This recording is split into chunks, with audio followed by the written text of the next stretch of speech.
Avec son pilote Jean Alesi, alors qu'on a dit pique-pendre sur les relations de ces deux hommes, eh bien tout va bien. Jean, est-ce que vous êtes prêt pour une bonne course? Forcément, je veux dire, avant le départ, on est toujours gonflé à bloc. Ma voiture a toujours très bien marché. Ici en qualification, il y a eu 2-3 problèmes de pression de pneus, mais sinon en condition de course, vraiment ça marche bien. Hakkinen devant vous, Frentzen derrière vous, pas de problème? Non, de toute façon au départ, il n'y a vraiment aucun problème. Bon. Il faut juste faire attention à la première courbe, mais sinon j'arrive toujours à bien démarrer. Bon courage Jean, allez-y. Flavio Briatore, est-ce que vous êtes confiant? La voiture, il a marché bien tout le week-end. Jean, il a fait un bon travail. Et aussi ce matin, on était bien. J'espère qu'il va bien, qu'on fait un bon pack. Très bien, merci Flavio. Alors que Jean-Luc Villemont nous montre la Benetton Renault d'Alesi et qu'il bascule maintenant vers Marc Minari et Olivier Panis. Alesi 6e, Panis 5e. Et oui, les deux hommes, Jean-Louis, sont ensemble sur la 3e ligne. Il y a 1 millième de seconde qui vous sépare, Olivier, de Jean. 1 millième qui change tout parce que c'est vous qui êtes du bon côté au départ sur cette 3e ligne. Oui, c'est vrai qu'on est du bon côté sur la grille, c'est important. Par contre, les Benetton démarrent toujours très bien, donc je pense que Jean a un petit avantage peut-être au premier freinage, mais pour une fois on peut peut-être très bien démarrer nous aussi, donc on va voir. Jean vient de confier à Jean-Louis Moncet qu'il n'y aura aucun problème, le départ va se passer très proprement. J'espère, en tout cas on a 72 tours à faire, donc c'est toujours dommage d'arrêter au premier virage. Bon, précisément un petit peu plus de 70 tours, Olivier. Combien d'arrêts au stand avec votre Prost cet après-midi? Je peux pas vous le dire. Oh, allez. Entre 1 et 2. Merci Olivier, bonne course pour cet après-midi.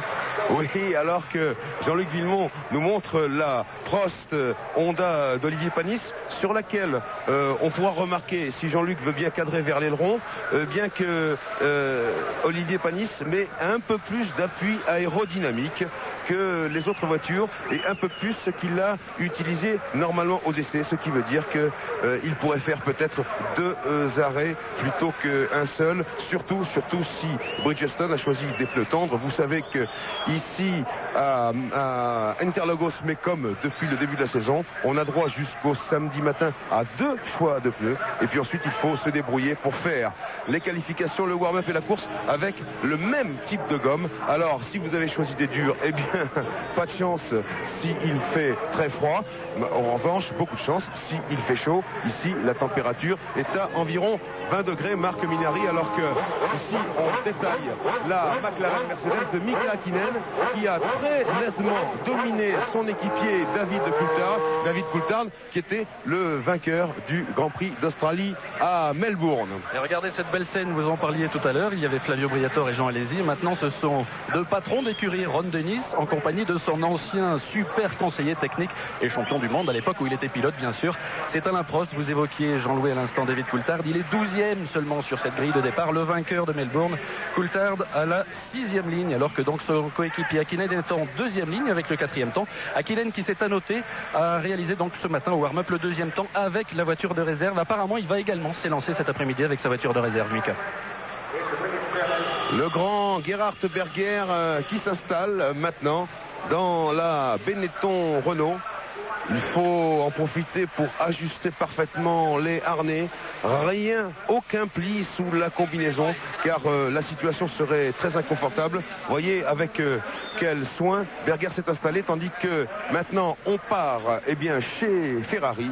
Cette Ferrari, celle du double champion du monde, de Michael Schumacher, qui est sur la première ligne de la grille de départ, aux côtés de l'homme en pole position, qui est donc Jacques Villeneuve avec sa Williams Renault.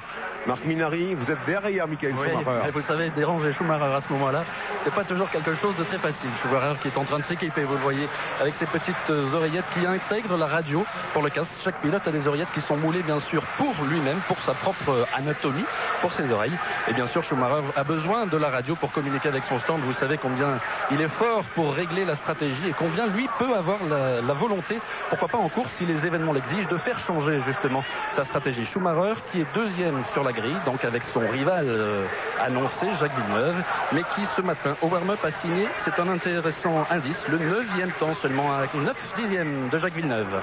Jacques Villeneuve qui lui est installé, il retire ses gants, il repousse sa visière, mais il a amené sa Williams Renault sur la grille, et puis comme d'habitude, il n'en a pas bougé. Vous savez qu'il a choisi une combinaison très grande, très confortable.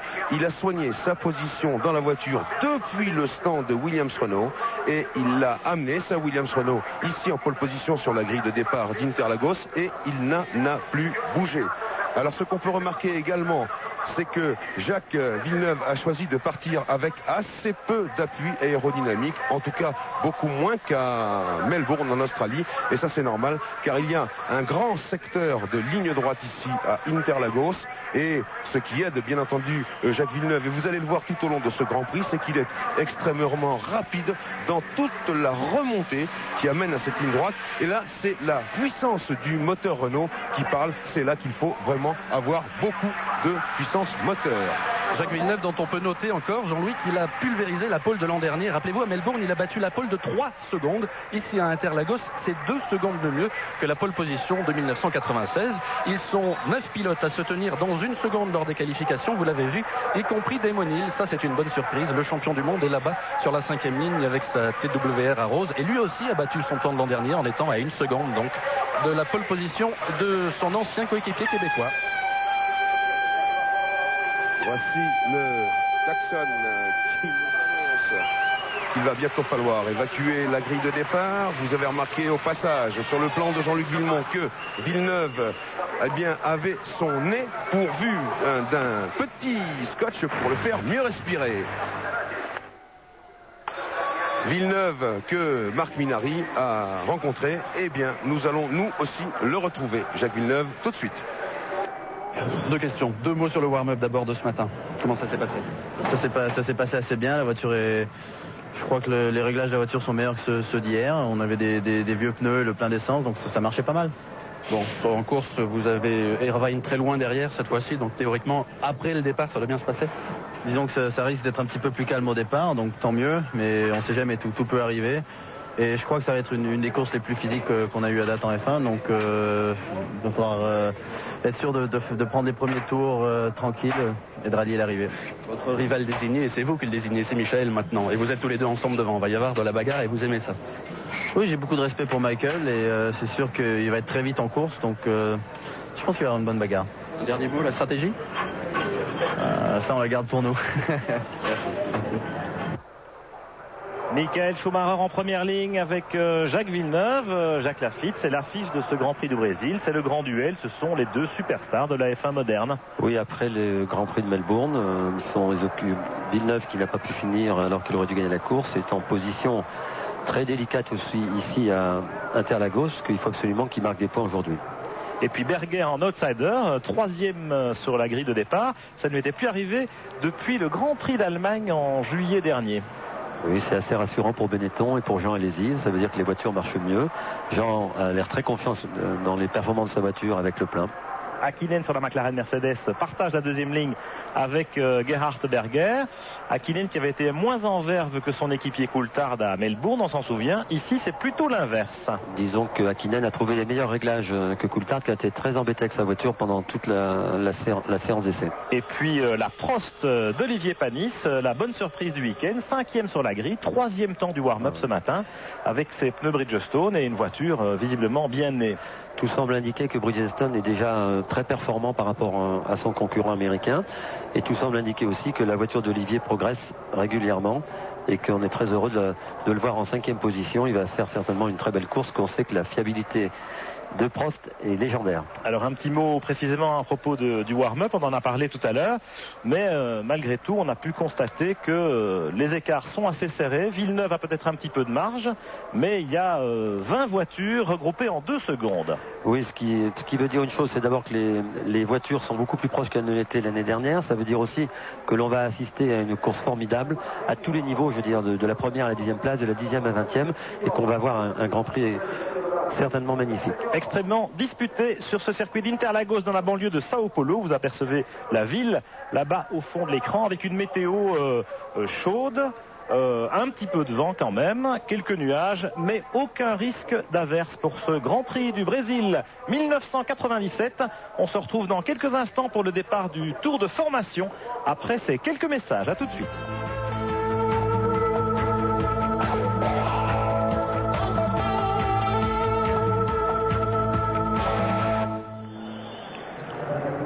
retour à Sao Paulo pour ce Grand Prix du Brésil de Formule 1, la deuxième manche du championnat du monde 1997, la 599e épreuve de l'histoire de ce championnat du monde depuis la création de la Formule 1 en 1950.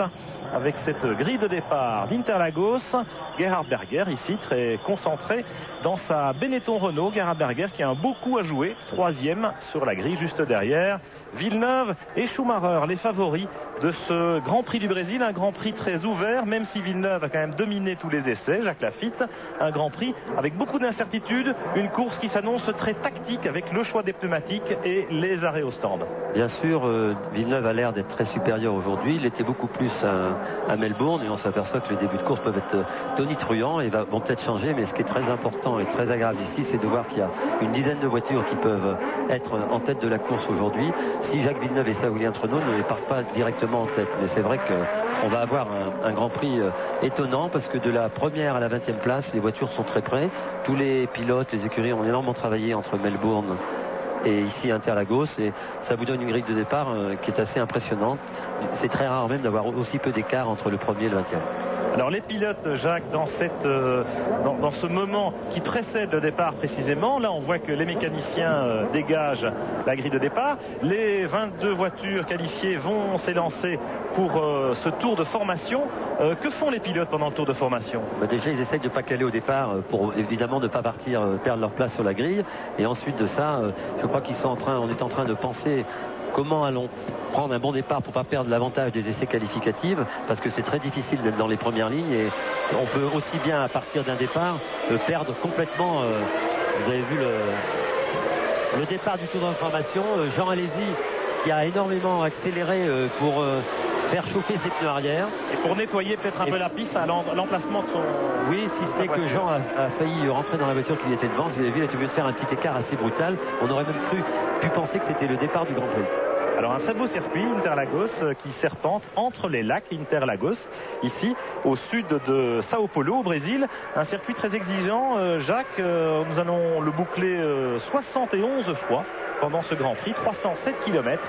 Un circuit très exigeant, aussi bien pour les châssis que pour les moteurs, aussi bien pour les machines que pour les hommes. Oui, pour les hommes, il faudra noter qu'Interlagos est un des rares circuits dans le championnat du monde de Formule 1 où l'on tourne à gauche à l'envers des aiguilles d'une montre avec Imola et que de ce fait, comme c'est le deuxième Grand Prix de la saison, les pilotes ont beaucoup plus de problèmes parce qu'on s'aperçoit qu'il y a 3 virages à droite et 9 à gauche sur ce circuit et que les coups des pilotes sont plus habitués à partir et à avoir une musculation plus forte. Alors beaucoup de bosses aussi sur ce tracé et donc beaucoup de petites difficultés pour les réglages des voitures, pour avoir un bon équilibre, les pressions des pneus, tout ça est important. Et dans ce tour de formation, cet ultime tour de chauffe, eh bien les pilotes précisément surveillent tout ça. Ils surveillent d'abord de chauffer les pneus à bonne température pour faire un départ correct, parce que le premier tour est toujours très important au départ d'une course de Formule 1. Et vous avez vu les pilotes à droite, gauche, essayant de faire chauffer les pneus, le bord des pneus.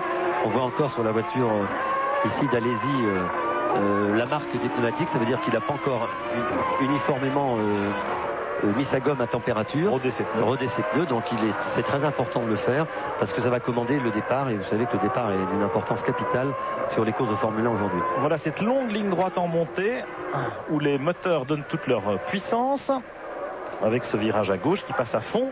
La petite ligne blanche qui délimite la piste de décélération là-bas, eh bien, il y a eu des petits problèmes aux essais, les pilotes n'avaient pas le droit de la couper, et puis finalement, pour la course, tout est rentré dans l'ordre. Ils pourront prendre leur trajectoire normalement. Alors les voilà qui arrivent donc sur la grille. Vous voyez, la piste est un petit peu inclinée. On voit la voiture de sécurité là-bas tout à fait à droite qui va fermer la marche.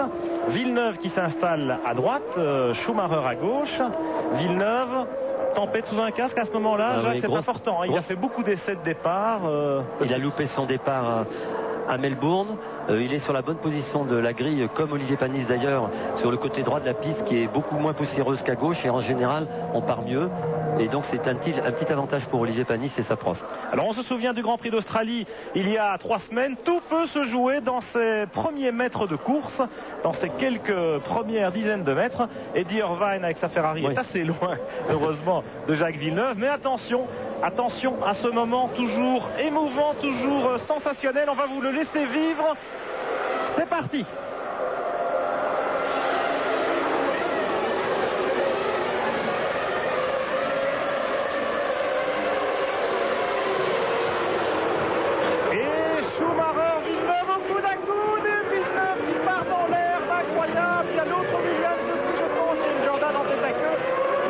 semble que c'est Schumacher, incroyable, Villeneuve qui a été contraint de partir dans l'herbe. Schumacher à côté de lui, Jacques qui a un petit peu poussé, joué des coudes. Ben, vous savez, on avait dit que la position à droite était la meilleure. En fait, Schumacher s'est infiltré tout de suite à la corde. Et Stewart qui a calé Stewart avait calé sur le départ. On voyait les drapeaux agités même avant le départ.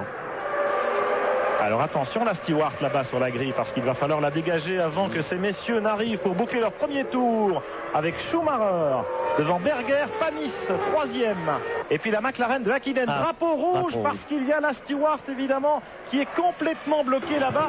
Je pense que c'est la voiture de Magnussen complètement bloqué. Et Pierre, ici c'est le désespoir dans l'écurie Prost Honda naturellement, parce que Panis avait pris un départ absolument canon et tout le monde a hurlé, levé les bras au ciel, et c'est par conséquent une nouvelle procédure de départ avec un tour de moins naturellement. Et c'est bien évidemment la même chose du côté de Ferrari puisque Schumacher avait pris la tête. Alors on revoit le départ évidemment avec la Ferrari de Schumacher qui envoie un peu la Williams de Villeneuve à droite, un peu hors trajectoire. Eh oui, allez-y aussi. Frenzen aussi, je pense. Alors, bonne chance pour tous ces pilotes, parce que, étant donné que la course n'a pas fait un tour, ils vont pouvoir repartir avec leur mulette. Donc, nouvelle chance pour Jacques Villeneuve. Et regardez. Et il y a eu la voiture de Fisichella, la Jordan Peugeot, qui a été escaladée par une voiture, peut-être la voiture de Damonil, à mon avis. Damonil, avec la Rose Yamaha. Là, c'est la Stewart Magnussen qui a été dégagée finalement. Et c'est la voiture de Barrichello qui était en panne sur la grille de départ, et chose étonnante, elle était en panne avant que le départ ait été donné, et le directeur des courses n'a pas dû voir vous voyez Damonil qui rentre au stand, excusez-moi, mais le directeur de course n'aurait peut-être pas dû donner le départ. À propos du mulet, Pierre et Jacques, on est en train de préparer celui de chez Williams Renault qui était préparé pour Heinz-Harald Frentzen justement.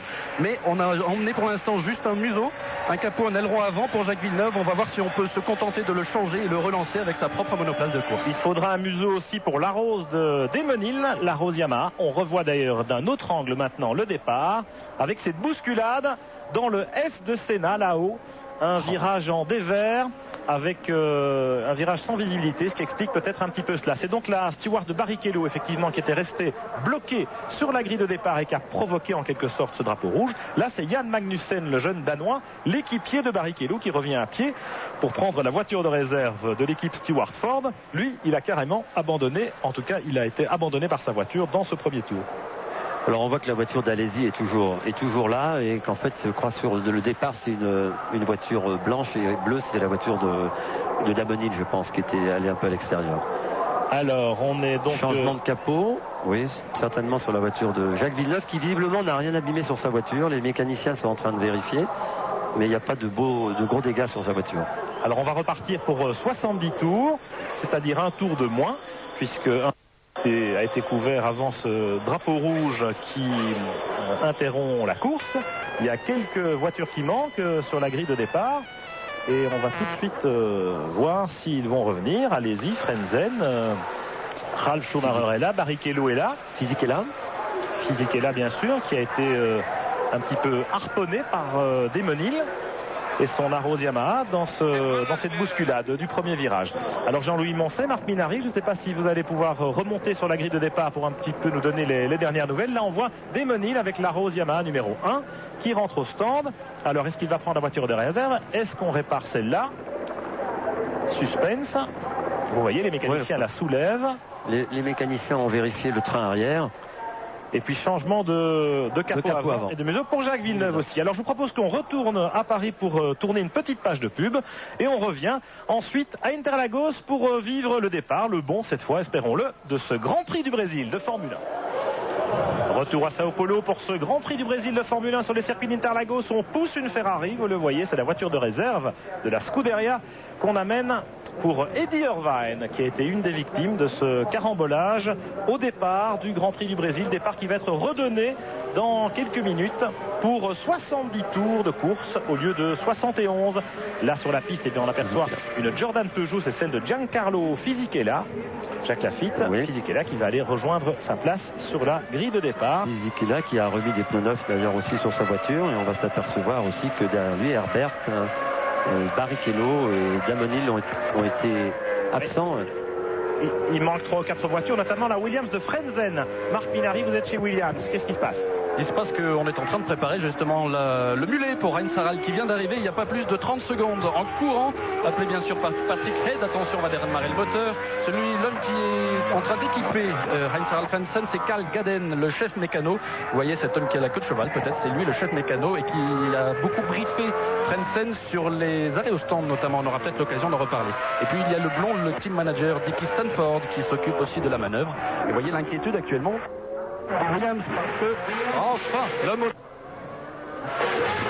Oui, le moteur V10 Renault qui résonne et Heinz Harald Frentzen qui va repartir sur la voiture de réserve de l'écurie Williams Renault.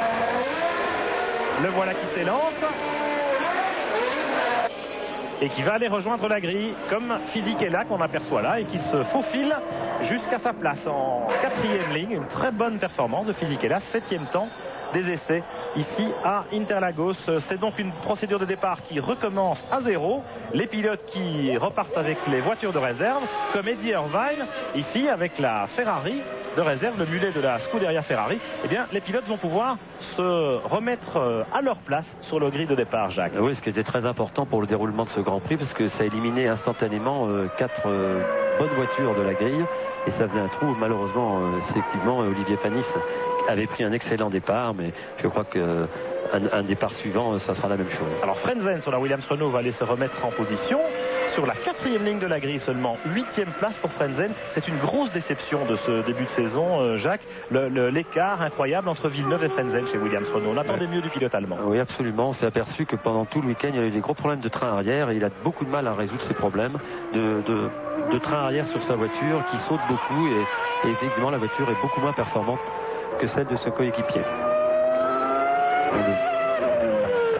Voilà, Frenzen qui retourne se placer là-bas et qui boucle ce tour de chauffe, ce dernier tour de formation. Alors Jacques, on va revoir évidemment le départ. Villeneuve avec Schumacher en première ligne. On a vu que ça a été très chaud, ils sont rentrés côte à côte. On revoit d'ailleurs ici des images au ralenti. Et si vous voulez, c'est Schumacher qui a la bonne position et il est un peu élargi sa trajectoire. Voilà, Jacques insiste. Et Jacques, il a insisté, mais voilà, en partant sur la partie poussiéreuse de la piste. Et on s'aperçoit que c'est Fisichella sur cette image qui provoque le carambolage. Voilà. Ouais.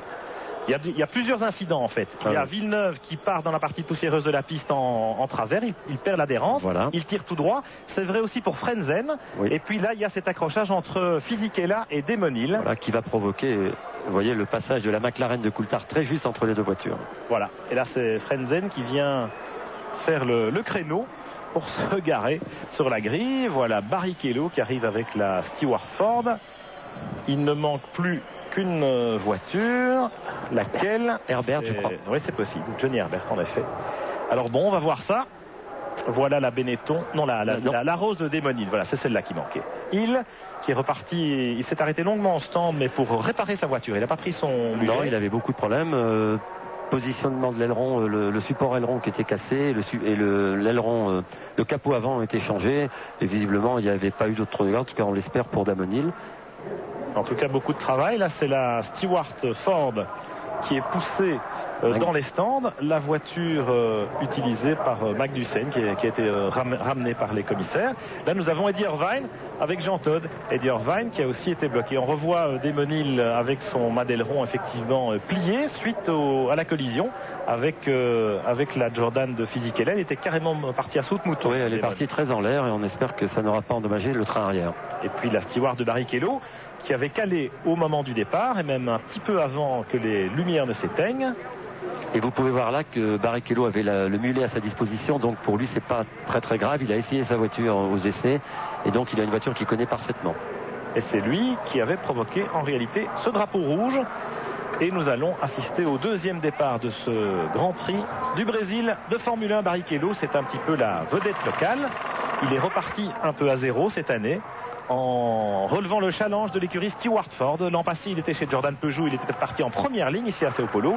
Là, il est 11e sur la grille, la même place qu'à Melbourne. Oui, très belle performance pour l'équipe Stewart, qui est une jeune équipe qui démarre la Formule 1 cette année. Ils ont eu bonne chance et la bonne idée d'engager Ruben Barrichello, qui est un très bon pilote, qui est jeune. Il faut rappeler qu'il a à peine 24 ans et que ça fait quand même 4 ans qu'il fait de la Formule 1. Donc c'était un jeune pilote avec beaucoup d'expérience et il le prouve régulièrement. Eddie Irvine ici avec la fille qui tient le parapluie à côté de lui, le parasol plutôt, eh bien c'est sa sœur, figurez-vous. C'est la sœur d'Eddie Irvine qui est kinésithérapeute et qui a été engagée par la Scuderia Ferrari. Voilà Damon Hill. Et on revoit encore le départ avec cette caméra en hauteur. On voit bien ce qui se passe entre Schumacher et Villeneuve et la perte d'adhérence de Villeneuve. Et puis derrière, ça se bouscule un peu. Fisichella qui heurte la voiture de Frentzen. Et puis Damon Hill qui arrive et qui ne peut pas l'éviter. Et voilà, petite partie de... Oui, qui provoque la voiture de Fisichella, qui provoque la sortie de 2 voitures dans le sable. Hein. On est toujours en train d'installer le museau sur la Williams de Jacques Villeneuve. Apparemment, il y a un petit souci pour l'installer. Petite info, le départ, c'est à 24 très précisément. Dans quelques 5 minutes, donc... Alors que Ralf Schumacher, ici avec la Jordan Peugeot à la décoration particulièrement agressive, Ralf Schumacher est revenu également se placer sur la grille de départ. Il est en 5e ligne avec le 10e chrono. Ralf derrière son équipier Fisichella, les 2 jeunes pilotes de l'équipe Jordan Peugeot qui ont eu un petit peu de mal en qualification. Oui, jeune et fougueux et très bonne qualité pour démarrer la Formule 1, mais qui provoque beaucoup de sorties de route parce que les pilotes ont moins d'expérience, essayent de bien faire, mais je crois que c'est un bon choix pour l'équipe Jordan Peugeot d'avoir engagé ces 2 jeunes pilotes parce qu'ils font du très bon travail. Bon, maintenant il faut un peu qu'ils se calment et que chaque départ soit moins excitant que celui-là. Là on est chez Ferrari avec toujours des petits soucis aussi en dernière minute, a fortiori sur cette voiture de réserve pour Eddie Irvine. Donc on a vu tout à l'heure en conversation avec Ross Brown, le nouveau directeur technique de la Scuderia. Et puis bien sûr tous les paramètres. Il y a déjà tellement de tension dans ces moments avant le départ. Et puis là évidemment la pagaille suite à cette collision et à ce nouveau départ, eh bien ça va faire beaucoup de problèmes pour tous les pilotes. Hein. Surtout que la plupart des pilotes ont pris des voitures qu'ils connaissent à peu près bien. Les voitures, on peut penser raisonnablement qu'elles ont exactement le même équilibre que leur voiture de course, mais ça va ajouter au stress de chacun. Et avec un second départ est toujours une chose très difficile en Formule 1 pour les pilotes parce qu'on a échappé pour les uns à se dire j'étais bien parti, ça y est, il faut que je refasse mon départ. La concentration est légèrement détendue après ces départs, mais la pression va être énorme parce que il n'y a plus de mulet, je veux dire, il ne faut pas un 3e départ. Regardez la Ferrari d'Irvine, ce qui est clair c'est que la voiture était sans doute préparée pour Schumacher et que comme c'est Eddie Irvine qui en a besoin, eh bien il faut un petit peu refaire les réglages selon les préférences du pilote irlandais. Voilà une vue générale de la grille. On voit que tout le monde est revenu en place avec Villeneuve, Schumacher en première ligne et puis sur la 2e ligne Berger et Hakkinen qu'on aperçoit là en dessous, et puis la 3e ligne 100% française Olivier Panis à gauche de votre écran sur la Prost Honda, Jean Alesi sur la Benetton Renault à droite. Un petit peu plus haut la voiture jaune, eh bien c'est la Jordan Peugeot de Fisichella. Très belle performance du pilote italien, même s'il était sorti de la route violemment, vous l'avez rappelé Jacques, pendant les qualifications. À côté de lui en 4e ligne, eh bien c'est Heinz-Harald Frentzen, la déception de Williams Renault. Oui, Pierre, justement, un petit mot à propos de Frentzen. Il a donc pris son mulet entre le warm-up et la course sur sa voiture de course et sur le mulet. Apparemment, on a modifié les disques de frein du côté de Carbon Industries. Il avait des 26 mm ce matin, Frentzen, et même lors du warm-up, il les usait beaucoup. Donc, on lui a monté, comme à Jacques Villeneuve, à l'avant des 28, en espérant bien sûr que ça tienne cet après-midi. Et puis, Jacques disait qu'il n'y a plus de mulet, il faut pas qu'il y ait un accident au prochain départ. C'est la transmission arrière gauche de la voiture de course de Frentzen qui a cassé dans sa sortie. Eh bien, chez Williams, on est en train de la réparer au cas où, eh bien, il y a encore un nouveau départ. Merci Marc, beaucoup d'infos. Et puis ces problèmes de frein chez Williams Renault qui avaient provoqué la perte de Frentzen en Australie. Jacques, qu'est-ce qu'on peut en dire? Alors Frentzen, on peut en dire une chose, c'est qu'il conduit pour la première fois avec une seule pédale, enfin 2 pédales, l'accélérateur et la pédale de frein, et qu'il doit freiner avec le pied gauche et qu'il n'a pas encore très bien en main ou dans le pied en tout cas l'utilisation de ce système, et que vraisemblablement, après avoir vu les gens de Carbon Industries, il appuie un peu trop longtemps sur sa pédale, fait donc chauffer plus ses freins, et comme les freins chauffent plus, il les use plus, ce qui a expliqué ce désastre de Melbourne où on a vu son disque exploser parce qu'il n'y a plus de matière. Et puis le problème chez Williams aussi, c'est que les étriers de frein ne supportent pas de disques plus épais que les 28 mm dont vous parliez, Marc. Alors là, la différence, c'est que ce circuit n'est pas très exigeant pour les freins. La seule chose ici, c'est que beaucoup de pilotes ont dû partir avec beaucoup d'essence et donc n'ont pas encore l'expérience pour l'usure et tout ça, parce que on n'a pas le temps en faisant 30 tours de faire des vrais essais de plein. Alors il y aura peut-être une surprise, mais d'après ce que l'on pense et ce que les gens pensent, c'est que ici les freins ne sont pas un problème. On pouvait partir avec des 26, des 28 ou même des 24 certaines voitures. Voilà. Un circuit pas trop exigeant pour les freins, beaucoup moins en tout cas que le tracé urbain de Melbourne, théâtre du premier Grand Prix de la saison en Australie. Ici à Interlagos, eh bien c'est un circuit, on l'a dit, bosselien, un circuit assez rapide avec des virages rapides, certes, des longues rectilignes, mais aussi une portion plus sinueuse au milieu de ce tracé. Et donc un circuit très complet finalement qui va nous donner une hiérarchie intéressante pour la suite de la saison. Jacques, vous avez des petites nouvelles de météo? Oui, disons, il fait pas très chaud. Les nuages sont un peu plus amoncelés qu'ils n'étaient il y a 10 minutes. Et surtout, le vent est en train de se lever.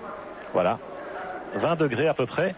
24 degrés sur la piste. Et là, il manque une voiture tout à fait à l'arrière de la grille. Entre les deux stewards, il manque une voiture. C'est la voiture... Là, entre les deux Tyrrell, j'allais dire. C'est la steward de Magnussen. Et on revoit encore une fois le départ, le ralenti. Et voilà, la petite touchette entre Fisichella. On s'aperçoit encore là qu'on ne peut pas passer à 3 dans une courbe. Et puis c'est Nakano et Irvine qui se sont touchés à l'arrière. Voilà, on n'avait pas vu ça tout à l'heure. Voilà, ce qui explique qu'Eddie Irvine a dû se rabattre sur la voiture de réserve chez Ferrari. Voilà, boum boum. Saute-mouton. Et on le revoit encore. Avec Villeneuve dans l'herbe. Et puis là au-dessus... Frenzen, je pense, qui est vraiment à l'extérieur et qui ne peut pas tourner. Frenzen, Fisichella. Voilà. Voilà donc ce départ décortiqué. Et puis ça va repartir dans une minute maintenant. Ça va repartir pour le tour de formation. Et là au bout il manque la steward de Magnussen, me semble-t-il, juste devant les deux Tyrrell qui ferment la marche.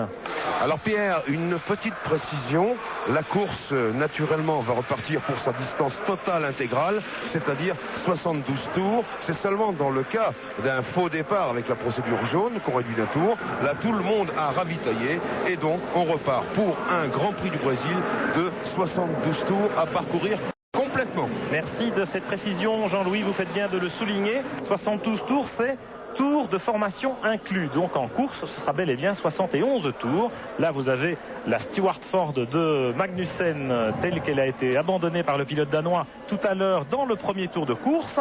Magnussen est donc reparti dans les stands avec la voiture de réserve de Stewart et j'ai l'impression qu'il n'a pas pu rejoindre la grille dans les délais. Et chez Ferrari, vous voyez que pour boucler les ceintures d'Eddie Irvine, eh bien là encore, il faut bosser parce que les harnais étaient réglés pour Schumacher. Pour Schumacher, et que c'est très difficile en 10 minutes de faire tout ça. Il a beaucoup de chance.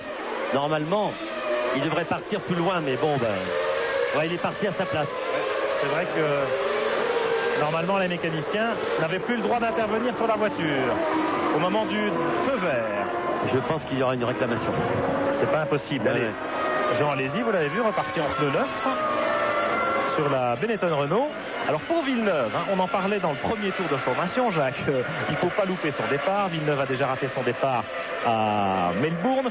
L'an dernier, on se souvient que les Williams Renault étaient pas toujours les plus promptes, alors qu'elles occupaient presque systématiquement la première ligne de la grille. Entre le Grand Prix d'Australie et le Grand Prix du Brésil, eh bien, Williams Renault a fait des essais au circuit Paul Ricard en France. Villeneuve a notamment multiplié les entraînements de départ proprement dit, mais il nous a dit pendant la semaine, finalement, au plus on en fait, au plus on y pense, et au plus psychologiquement on risque encore de se louper. La preuve vient d'être faite, Villeneuve est parti correctement, mais Schumacher l'a quand même surpris. Schumacher qui prend toujours d'excellents départs. Et vous verrez que souvent Schumacher fait cirer ses roues pour mettre de la gomme à l'endroit où il y en a très peu parce qu'il y a beaucoup de poussière et qui se repositionne exactement au même endroit pour avoir une meilleure adhérence à l'impulsion du départ. Alors, Schumacher, Villeneuve en première ligne, ils ont été au coude à coude et c'est vraiment un petit peu à l'intox que ça s'est joué au moment de plonger dans ce virage aveugle, ce fameux S de Senna. Villeneuve sait que Schumacher l'a déjà fait une fois, il va être d'autant plus prudent peut-être. Oui, et puis surtout il faudrait que Jacques Villeneuve pense qu'à partir du moment où la voiture est à côté de soi dans une courbe, où l'on tourne à gauche, que la voiture est sur votre gauche à votre hauteur, c'est fini, la trajectoire est prise et qu'on ne peut plus insister. Donc il faut avoir la volonté ou le courage de lever le pied, mais dans un départ, il y a peut-être 2-3 voitures derrière Schumacher et il n'avait pas envie de se retrouver 4 ou 5e. Et puis il a peut-être pas voulu non plus céder dans la mesure où il restait de front dans le gauche, eh bien le virage suivant est à droite et là il aurait peut-être pu avoir l'avantage. Oui, mais malheureusement il y a beaucoup de poussière à l'extérieur dans ce genre de Grand Prix, à l'extérieur de la trajectoire. Et on a vu qu'il a perdu instantanément tout adhérent, Jacques Villeneuve, en essayant de tourner à 2 de front dans ce fameux S de Senna. Alors voilà la grille qui se repositionne. 22 voitures qualifiées. On sait que les 2 Lola nous ont quittés. Pas qu'elles ne se sont pas qualifiées comme en Australie, mais carrément elles ne se sont pas présentées aux essais de ce Grand Prix du Brésil suite à un problème économique pour cette petite équipe qu'on ne verra plus. Attention, deuxième départ de ce Grand Prix du Brésil. Les feux rouges s'éteignent et ça repart. Très bon départ de Jacques Villeneuve. Et de Schumacher. Attention à Kynen qui bloque ses roues au freinage. Et puis les Benetton avec Berger, Alesi et Panis 6e. Alors qu'il était 3e tout à l'heure. Mais tout se passe bien. Katayama avec la Minardi et un commissaire.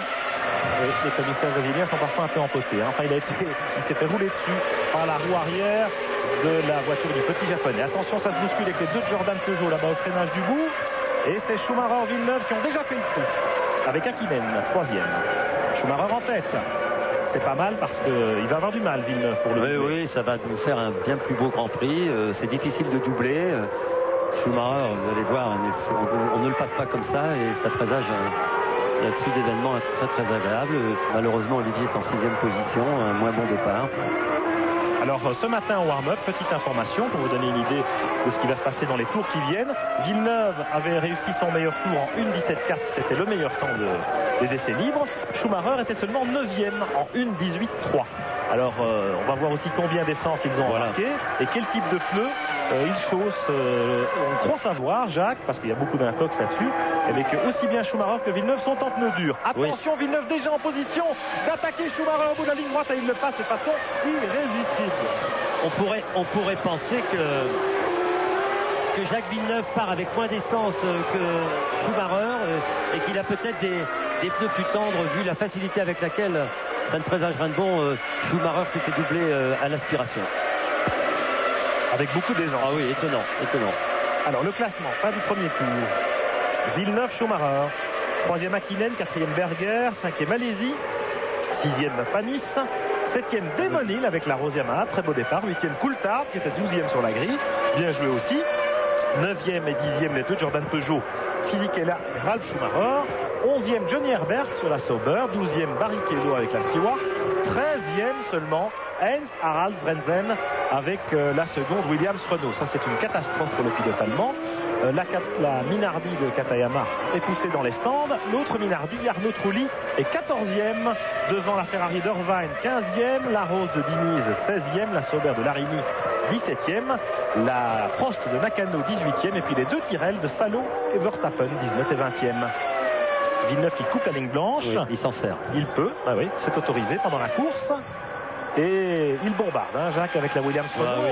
On croyait qu'il aurait du mal à doubler Schumacher. Et vous avez vu avec quelle facilité, avec peut-être 15 ou 20 km/h de mieux. Oui, c'est très étonnant le dépassement de Jacques Villeneuve. Il a une voiture très performante, un peu moins d'appui certainement que Michael Schumacher.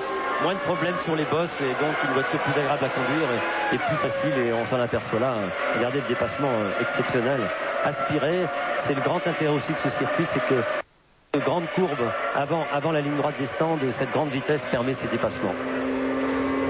On va voir depuis la caméra embarquée chez Schumacher, il a freiné tard quand même. Oui. Mais Schumacher n'a pas assisté, il aurait pu, il a compris. Il n'a pas cédé, mais je crois que Schumacher a une tactique un peu différente. Il va certainement faire qu'un arrêt et qu'il n'a pas de risque à prendre. Il a 6 points d'avance sur la voiture de Jacques Villeneuve. Il sait que c'est très difficile de suivre la cadence du pilote québécois et je crois qu'il est conscient que le championnat du monde ne va pas se jouer aujourd'hui.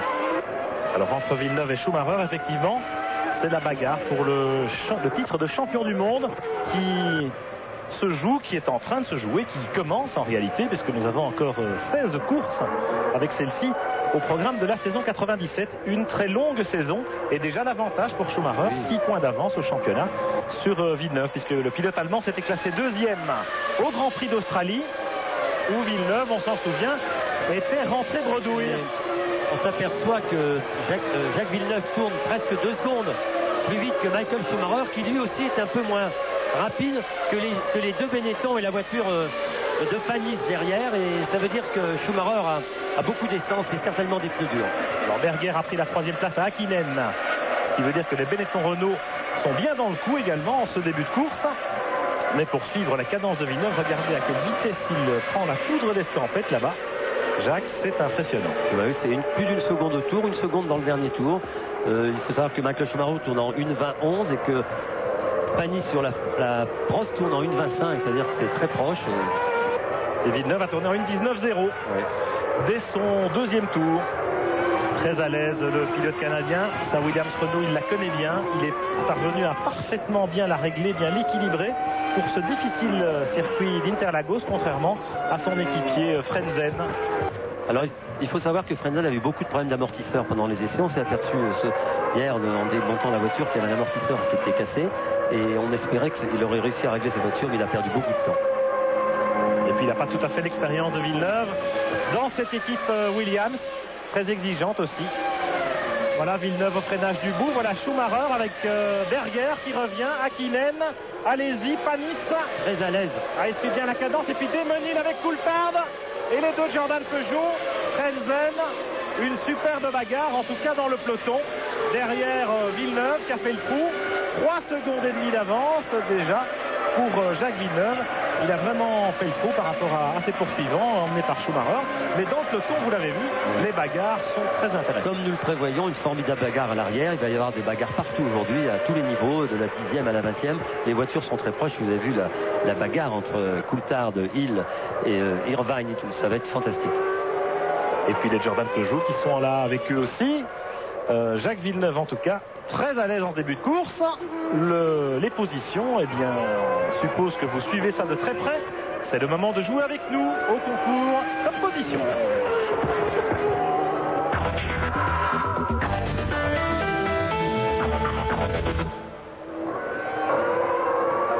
Voilà 36-15 code TF1 pour gagner eh bien, le plein gratuitement pendant toute l'année grâce à notre partenaire. Jacques Villeneuve, regardez, il a presque une ligne droite d'avance après 5 tours sur Schumacher et des écarts intéressants. 3 secondes 7, Berger est à 4 secondes 8, Hakkinen 4e, allez-y, Panis très à l'aise. Alors tout va se jouer aussi sur les tactiques de course, Jacques Lafitte. Oui, alors entre 1 et 2 arrêts en fonction des choix des gommes, des pneumatiques. Il est très difficile pour nous aujourd'hui maintenant à l'heure actuelle de vous parler des tactiques des teams parce que tout est top secret, mais au vu des chronos et tout, on peut s'apercevoir que les pilotes sont en train de se régler par rapport à la piste et par rapport à leur voiture et que les 3 premiers tournent dans l'ordre 1,19 au tour et que les 5 suivants sont dans 1,20. Voilà, vous voyez que Villeneuve tourne à peu près une demi-seconde plus vite que Schumacher, son poursuivant immédiat. On va suivre ça évidemment tout au long de cette fin d'après-midi pour ces 70 tours de course d'Interlagos. On retourne à Paris pour marquer une petite pause avant de revenir au Brésil. Retour à Interlagos au 8e passage de ce Grand Prix du Brésil. Villeneuve en tête, mais une bagarre formidable pour la 2e place entre Schumacher et Berger. Regardez-les. Schumacher sur la Ferrari, Berger sur la Benetton Renault. Et ça a bien bastonné entre les deux hommes. Hakkinen vient ensuite sur la McLaren Mercedes. Et puis allez-y. Et Panis là-bas au fond de l'écran. Les meilleurs tours de Schumacher et Berger, vous les voyez très proches les uns des autres lors de ces 2 derniers passages.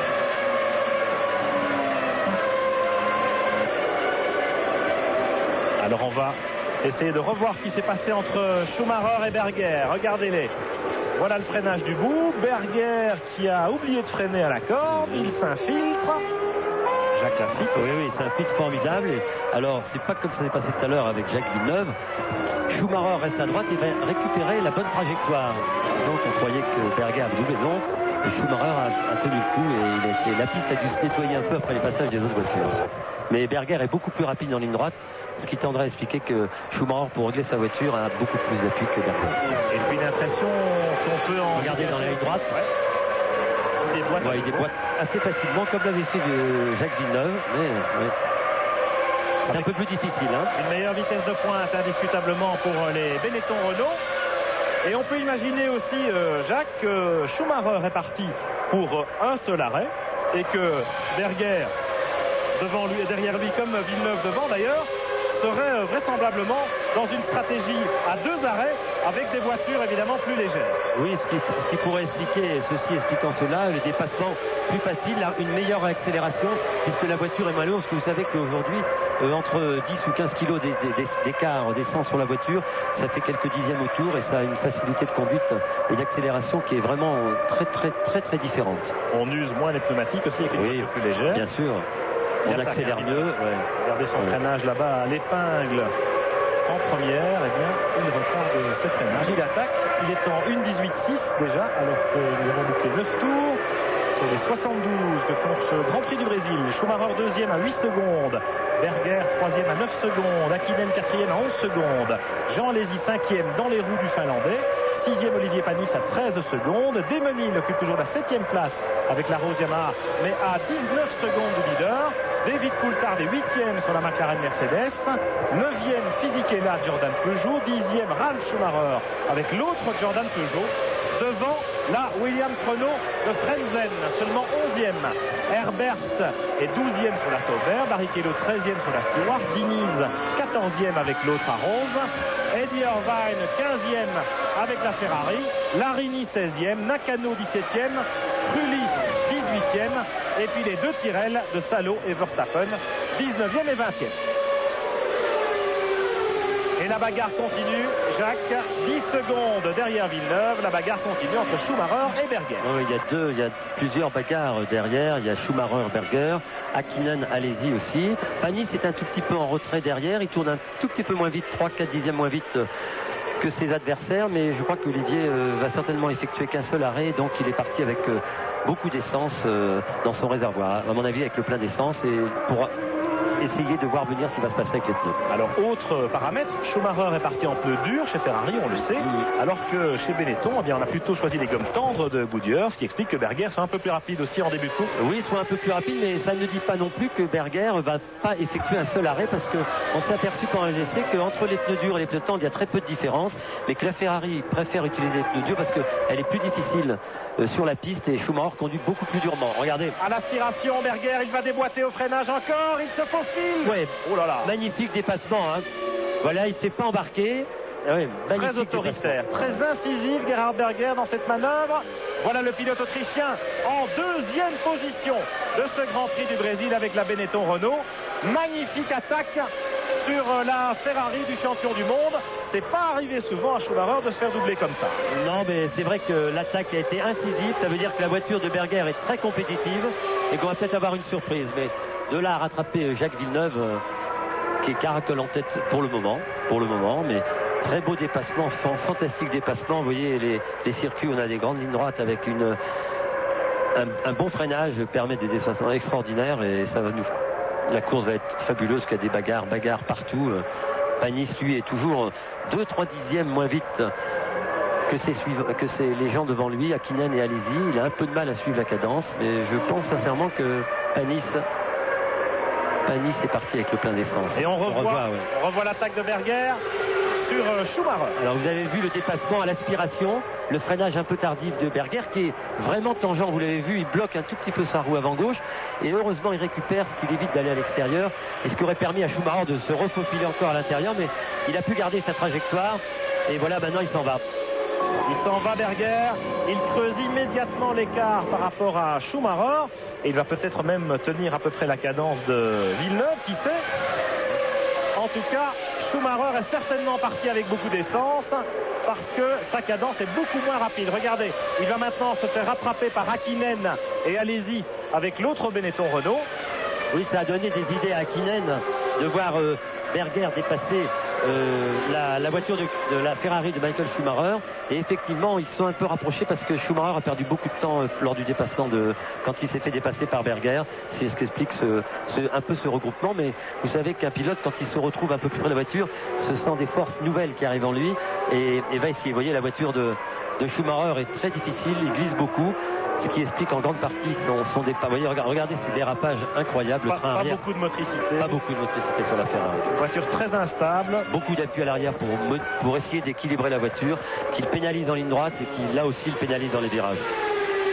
Et puis il y a un magicien au volant sans doute, mais il ne peut pas faire de miracle. Hein. C'est certainement un magicien. Voilà, Berger qui s'envole. Et on revoit ici Schumacher et cette petite dérobade du train arrière à l'accélération. Magnifique dérobade. Très bien contrôlé. Et puis Hakkinen l'a vu. Hakkinen juste derrière lui. Vous l'avez dit, Jacques, c'est la carotte, le point de mire. Berger en tout cas maintenant une bonne cadence, une 19.1. Il est plus rapide que Villeneuve dans ce tour-là. Alors on va voir peut-être qu'entre la Benetton Renault et la Williams Renault, il y a photo finalement. Regardez, Villeneuve 18.6, 19.4. Berger 19.1, 19.1, un peu plus régulier. Peut-être que Jacques est un peu gêné. Je pense que Jacques non seulement n'a peut-être pas été gêné, mais qui contrôle parfaitement la situation et que quand il sent l'écart diminuer avec Berger, il lui remet un petit coup de boost et il tourne en 1.18. Il n'y a pas beaucoup. Je ne pense pas que Berger va tourner facilement en 1.18.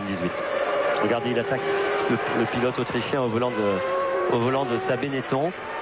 Il est à l'attaque. Très motivé, hein, Berger, parce qu'il y a longtemps qu'il n'a plus été en position d'être aussi compétitif. C'est le vétéran des Grands Prix, Gerhard Berger. Et il aimerait bien, évidemment, regoûter aux joies du podium, qui sait, à la victoire. Il y a longtemps qu'il ne s'est plus imposé à la régulière. Gerhard, c'était à Hockenheim en 1995, encore chez Ferrari à l'époque.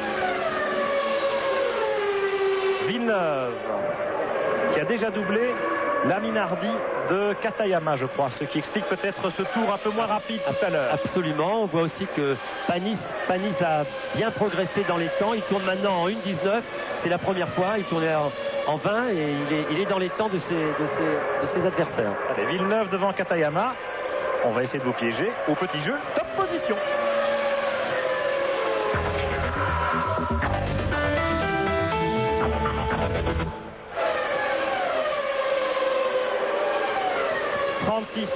Code TF1 pour jouer avec nous au jeu Top Position. Vous donnez les 3 pilotes qui occupent les 3 premières places à ce stade du Grand Prix. Je voudrais aussi parler de la belle performance de Damon Hill.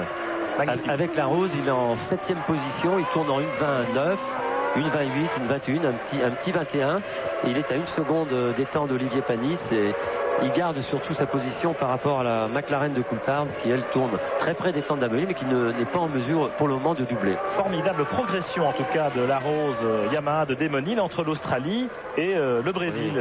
Oui, beaucoup de travail pour l'équipe Rose et Damon Hill pendant ces 15 jours d'intervalle. Ils ont énormément tourné pour fiabiliser la voiture, pour progresser. Ça voudrait... Oh là, Jacques Villeneuve est à l'attaque.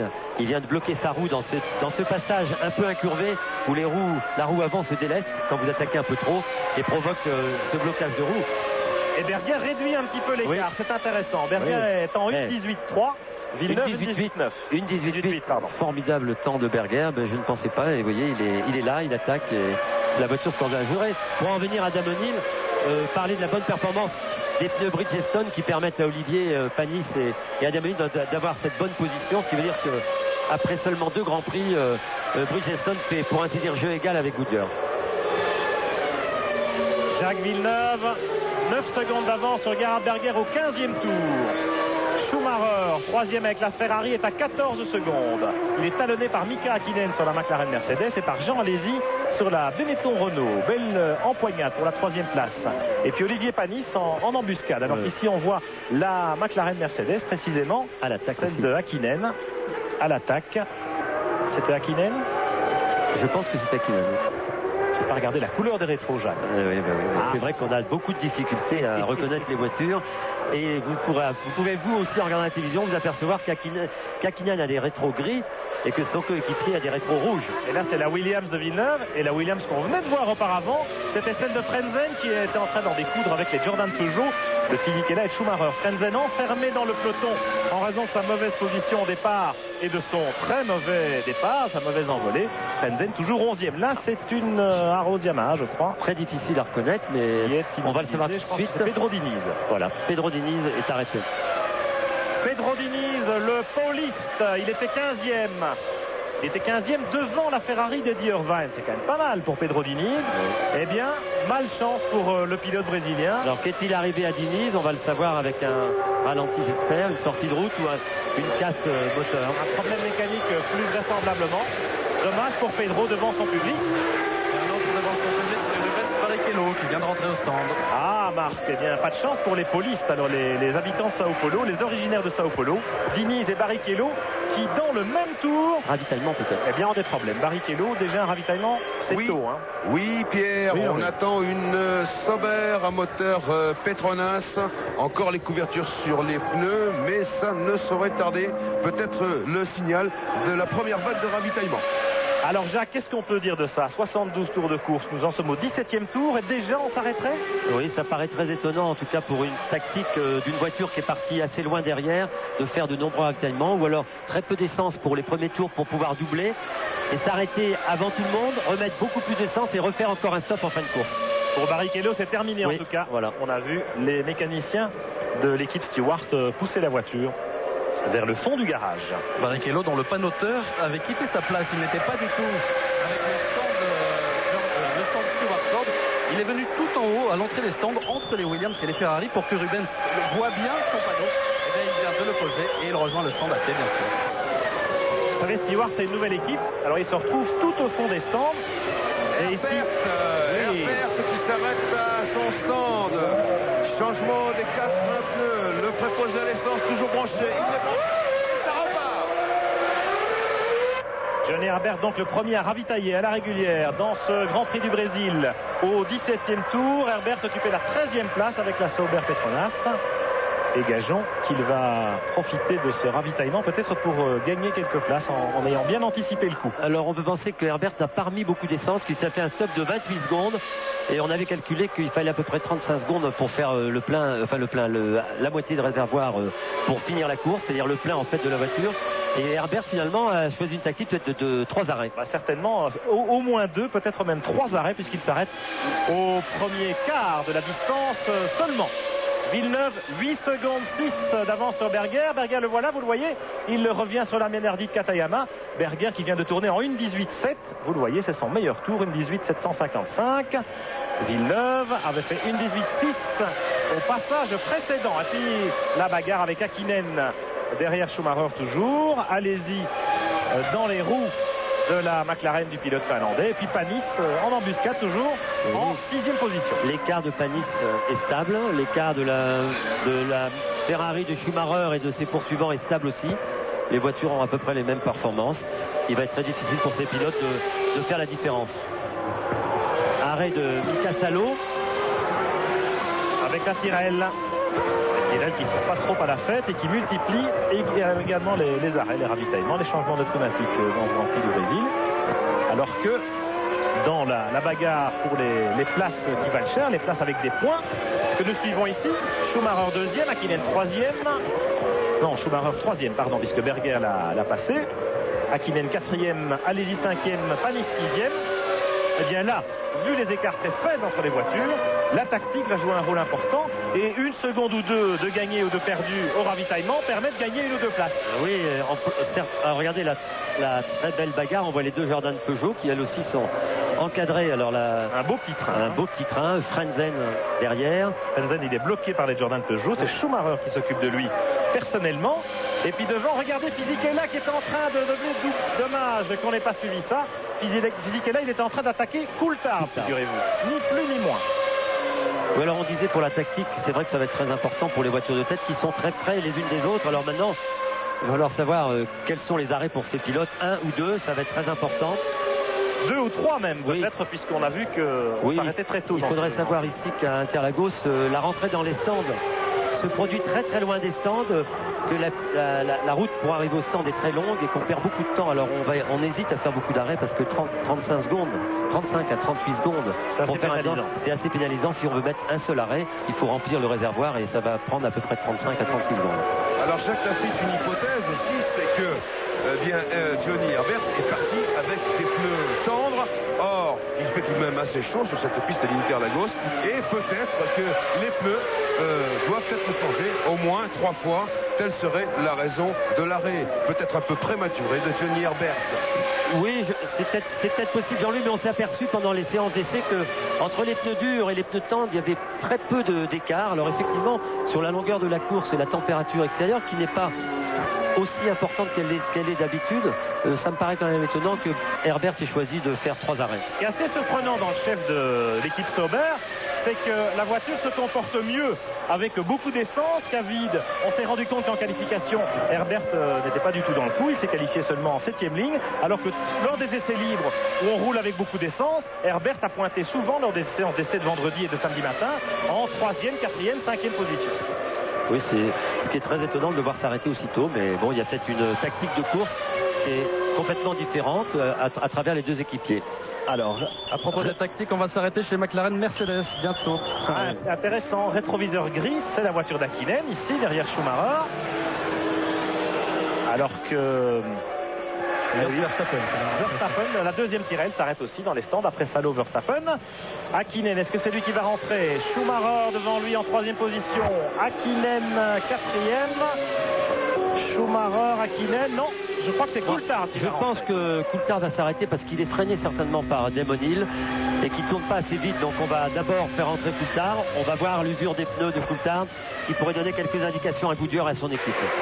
Et puis c'est logique aussi, Jacques et Pierre, parce que Coulthard est placé loin derrière et qu'il vaut mieux laisser Mika Hakkinen bien cavaler en tête et faire sa course. Autant vérifier tout de suite tout ce qui se passe sur la voiture de Coulthard d'abord. Oui, et puis ça s'anime de plus en plus. On est en train de se placer chez Benetton avec les Jones, chez Ferrari également. On vient de sortir les tuyaux de ravitaillement. Et chez Williams, ça ne saurait tarder. Attention, voici une nouvelle auto, c'est David Coulthard qui est au stand. Le premier de chez McLaren. Alors qu'on voit Herbert qui repasse Verstappen à l'image. Coulthard avec la McLaren Mercedes au stand. L'autre McLaren Mercedes, c'est de Mika Hakkinen. Voilà, rétroviseur rouge, c'est Coulthard, il repart. Après un arrêt d'à peu près 8 secondes et demie. Donc, vraisemblablement, plusieurs arrêts, évidemment. Au moins 2, peut-être même 3. En tout cas, différentes tactiques peut-être entre les deux voitures de l'écurie. Allez, disons 2 arrêts. Un au 22e, 21e tour. Ça veut dire le suivant au 44e tour. C'est limite, hein, quand même, pour 72 tours. C'est limite, mais il s'est arrêté 28 secondes. David Coulthard, ce qui veut dire qu'il n'y a pas eu beaucoup d'essence. 28 secondes en tout, c'est-à-dire entre, évidemment... arrêt de Berger. Alors, à propos de ces arrêts, voilà Berger qui s'arrête.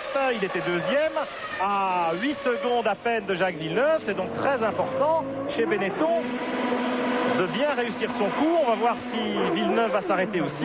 Berger repart en tout cas après un arrêt très rapide, 7 secondes et quelques.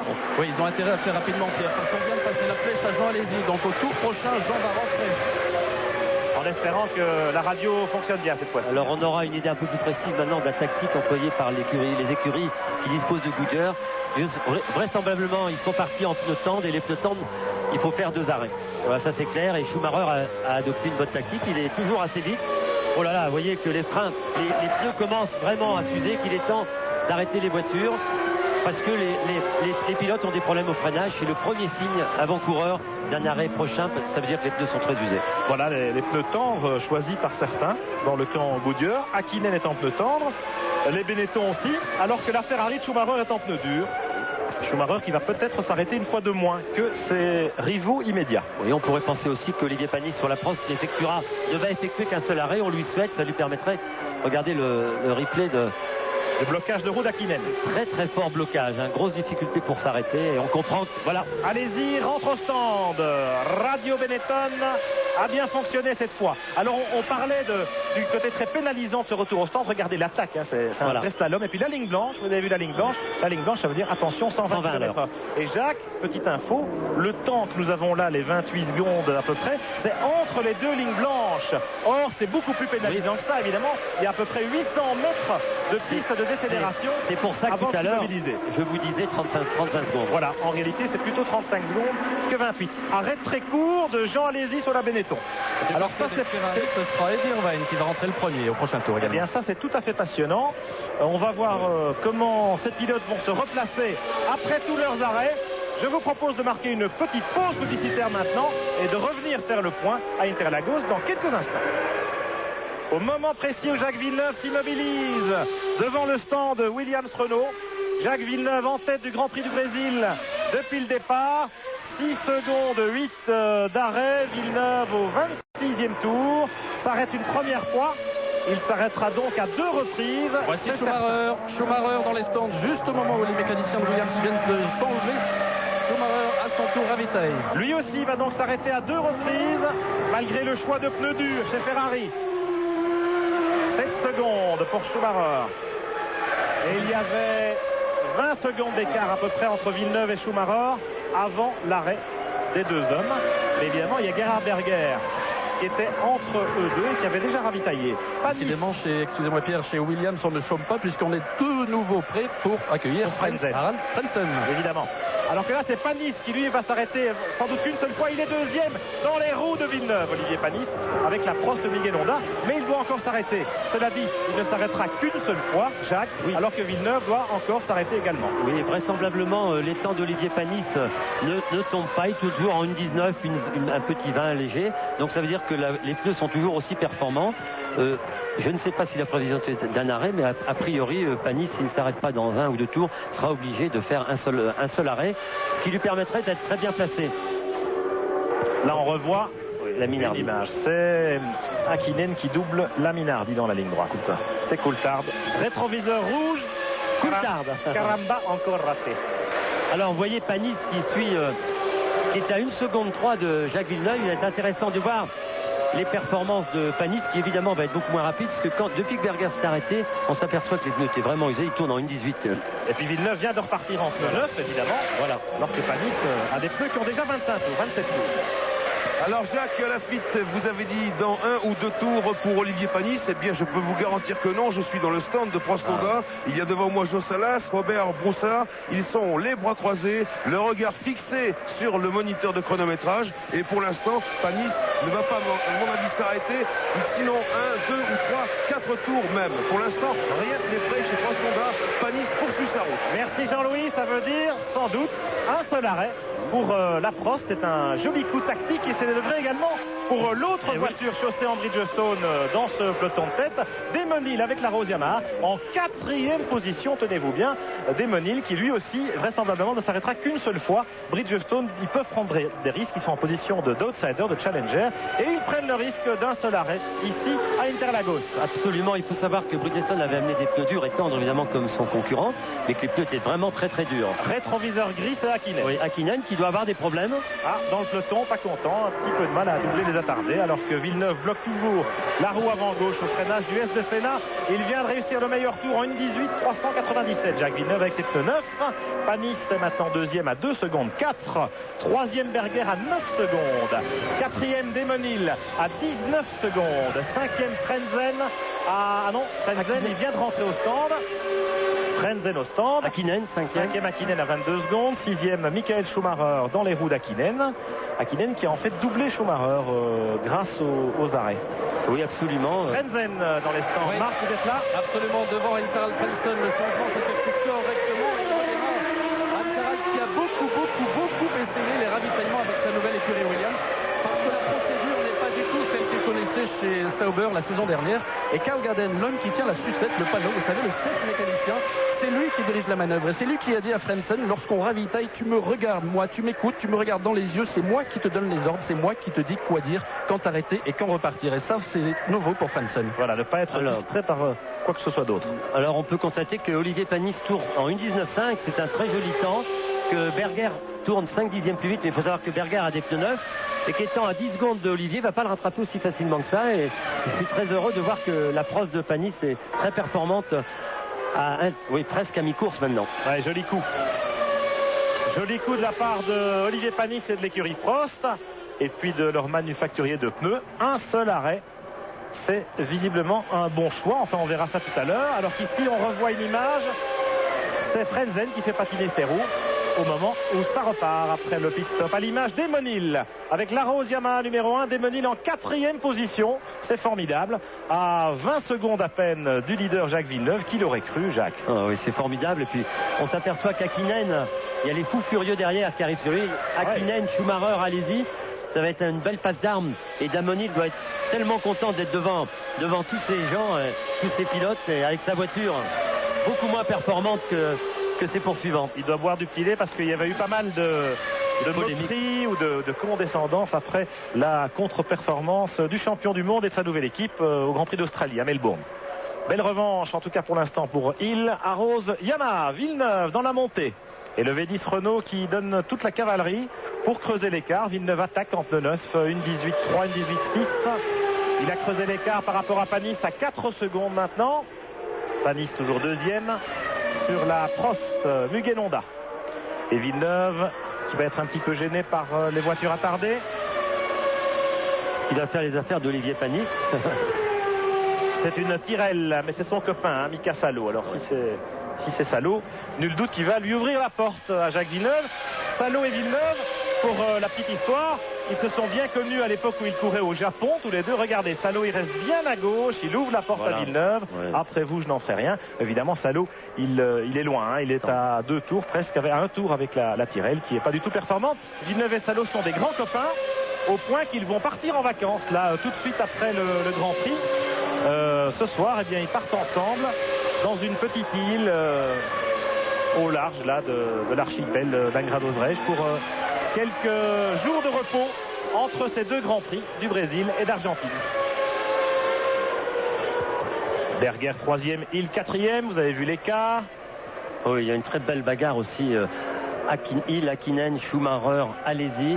Ils sont moins de 2 secondes ces 4 pilotes. Et je peux vous dire que ça ne chôme pas derrière Hill. Et ce qui est très étonnant, c'est que Berger, Hakkinen, Schumacher, Alesi n'arrivent pas à dépasser plus facilement Damon Hill, ce qui prouve la bonne tenue des pneus Bridgestone et ce qui nous réconforte dans la position d'Olivier Panis. Alors un petit rappel du classement après tous ces arrêts. Villeneuve en tête, Panis 2e à 4 secondes 6, Berger 3e à 10 secondes, Hill 4e à 23 secondes, Hakkinen 5e à 24 secondes, Michael Schumacher 6e à 25 secondes, 7e Jean Alesi à 26 secondes, 8e Johnny Herbert sur la Sauber à 40 secondes, mais Herbert va s'arrêter certainement 3 fois dans ce Grand Prix. Il a été le premier à ravitailler au 17e tour. 9e place pour David Coulthard sur la McLaren Mercedes. Il est à 44 secondes, le vainqueur de l'Australie, le leader du championnat du monde, pas prêt à marquer de points ce dimanche. Ralf Schumacher occupe la 10e place avec la Jordan Peugeot.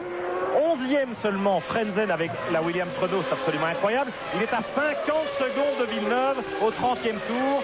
Imaginez cela. Fisichella la 12e, il a perdu quelques places dans les ravitaillements malheureusement, le pilote italien avec l'autre Jordan Peugeot. Nakano est 13e avec la Prost. Il se maintient bien, il doit avoir du mal physiquement parce que c'est un circuit très dur, on le sait, pour le jeune débutant japonais. Larini 14e, Trulli 15e, Irvine complètement à la dérive. Il est 16e avec le mulet Ferrari à 1 minute du leader. Et puis les deux Tyrrell, Salo, Verstappen. 40 tours encore dans ce Grand Prix. Et beaucoup de suspense, parce qu'il y a encore des arrêts au stand qui peuvent, comme on l'avait vu à Melbourne, pénaliser les pilotes. Frenzen en avait subi les conséquences. Donc il y a encore beaucoup de suspense. La course n'est pas jouée. Même si Jacques Villeneuve semble très à l'aise, Jacques Villeneuve, qui lui ne va plus s'arrêter qu'une seule fois, visiblement. Il ne largue pas trop Olivier Panis, qui est derrière avec des pneus qui ont déjà plus de 32 tours. Et c'est une belle performance. Voilà Panis avec Mika Salo devant lui. Est-ce que Mika Salo va être aussi agréable? Oui, bravo. Oui. Ouais. Ah, c'est un gentleman Salo, c'est un gentleman driver. On peut dire que quelque part, il ne porte pas bien son nom, Salo. Hein, oui, je suis d'accord avec vous. C'est le contraire d'un Salo, Mika. Voilà. Le jeune pilote finlandais de l'équipe Tyrrell. Alors Panis, deuxième à 5 secondes. Berger est à 11 secondes. Il a perdu un peu de temps depuis le changement de. Oui, il a perdu en doublant des attardés et il se rapproche très progressivement d'Olivier, mais il a du mal à récupérer Olivier. Ce qu'on peut constater, c'est que dans la première partie de la course, avant les premiers arrêts, Berger avait tendance à se rapprocher un peu de Villeneuve. C'est vrai. Et puis là, ça n'est plus le cas. C'est Villeneuve qui refait un peu le trou. Alors il faut savoir que quand on change de pneus pendant les arrêts, il se trouve qu'il y a quand même des petites différences entre les trains de pneus. Et on s'est aperçu souvent dans les années passées qu'après le ravitaillement, les pilotes étaient plus ou moins un peu moins vite avec la même voiture. Et en fait, c'était parce qu'on savait à l'arrivée qu'ils se plaignaient du comportement de leur pneumatique. Et on se prépare tout doucement dans le stand Prost Honda à accueillir Panis. Les mécaniciens qui étaient tranquillement assis autour de Anne, Madame Panis, eh bien se sont levés. On prépare les roues et bientôt le stand Prost va se mettre en place pour accueillir Olivier Panis, qui ne fera donc qu'un seul et unique ravitaillement. En tout cas, à l'image, on a un Olivier Panis impérial, aucun blocage de roue, ce qui veut dire que ses pneus sont en parfaite santé. Une légère petite fumée derrière ses échappements, mais ce ne sont à mon avis que des problèmes d'échappement. Oui, la voiture est au rétrogradage, des petites flammes qui sortent des échappements du moteur V10 Honda. Vous voyez les petites flammes, pas d'inquiétude. Non, c'est au rétrogradage que vous avez cette réamorce, j'allais dire, du moteur. Allez, Villeneuve qui a creusé l'écart quand même par rapport à Panis. Il tourne à peu près 6-7 dixièmes plus vite que le Français. Alors avec tous ces changements de pneus, ces changements de position et ces ravitaillements décalés des uns par rapport aux autres, pas tout à fait facile de jouer avec nous au concours top position. Allez, c'est parti.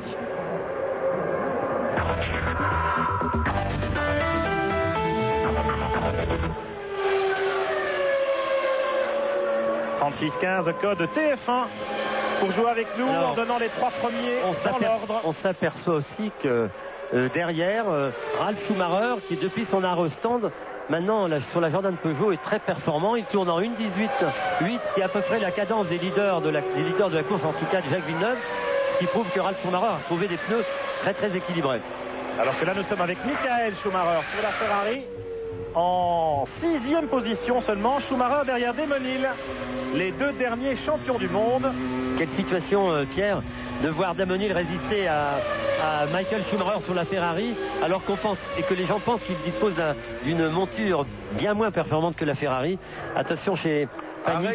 Arrêt imminent d'Olivier Panis. Pas de couverture chauffante sur les roues. Donc il est là, Olivier. Il arrive.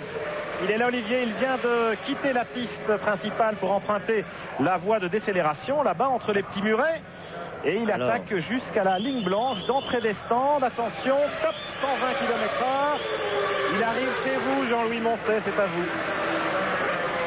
Il arrive, le voilà, il s'immobilise. Top pour Olivier Panis. Alors, on est sous la visière. Beaucoup de poussière de carbone, mais les roues sont déjà toutes fraîches sur la voiture. Les roues posées, beaucoup d'essence, probablement le plein complet et il est reparti. Au bout d'environ 10 secondes, ça veut dire qu'il ne s'arrêtera pas jusqu'à l'arrivée du Grand Prix. À vous, Pierre-Jacques. Ça veut dire tout simplement que Olivier, en 10 secondes, vient de mettre 120 litres d'essence à peu près dans sa voiture. Ce qui veut bien dire aussi que Olivier n'effectuera plus d'arrêt et qu'il va être en très bonne position. Il va aller au bout. C'est vrai aussi pour Damon Hill avec la Rose Yamaha qui va s'arrêter comme Olivier, mais un seul arrêt. La Ferrari de Schumacher et puis la Benetton de Jean Alesi en 7e position juste derrière doivent encore s'arrêter avant l'arrivée de ce Grand Prix. Donc les 2 voitures en pneus Bridgestone, la Prost de Panis et la Rose de Damon Hill, jouent un joli coup de poker dans ce Grand Prix du Brésil, une course tactique qui pourra bien leur réussir.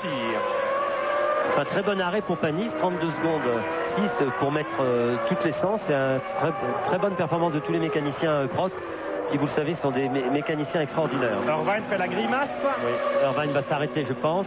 Il a un problème. Peut-être même un problème physique. Oui, je crois qu'il a un problème avec les ceintures.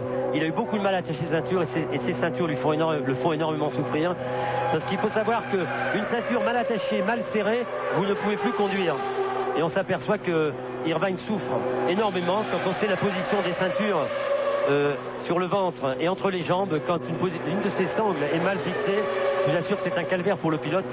Et regardez la souffrance d'Irvine. On est en train d'essayer de rétablir une meilleure position. Rappelons que Eddie Irvine s'était lancé après les incidents du premier départ. Là, il repart. Eddie. Rappelons qu'il s'était lancé sur la voiture de réserve de la Scuderia Ferrari qui était réglée pour Michael Schumacher, son leader.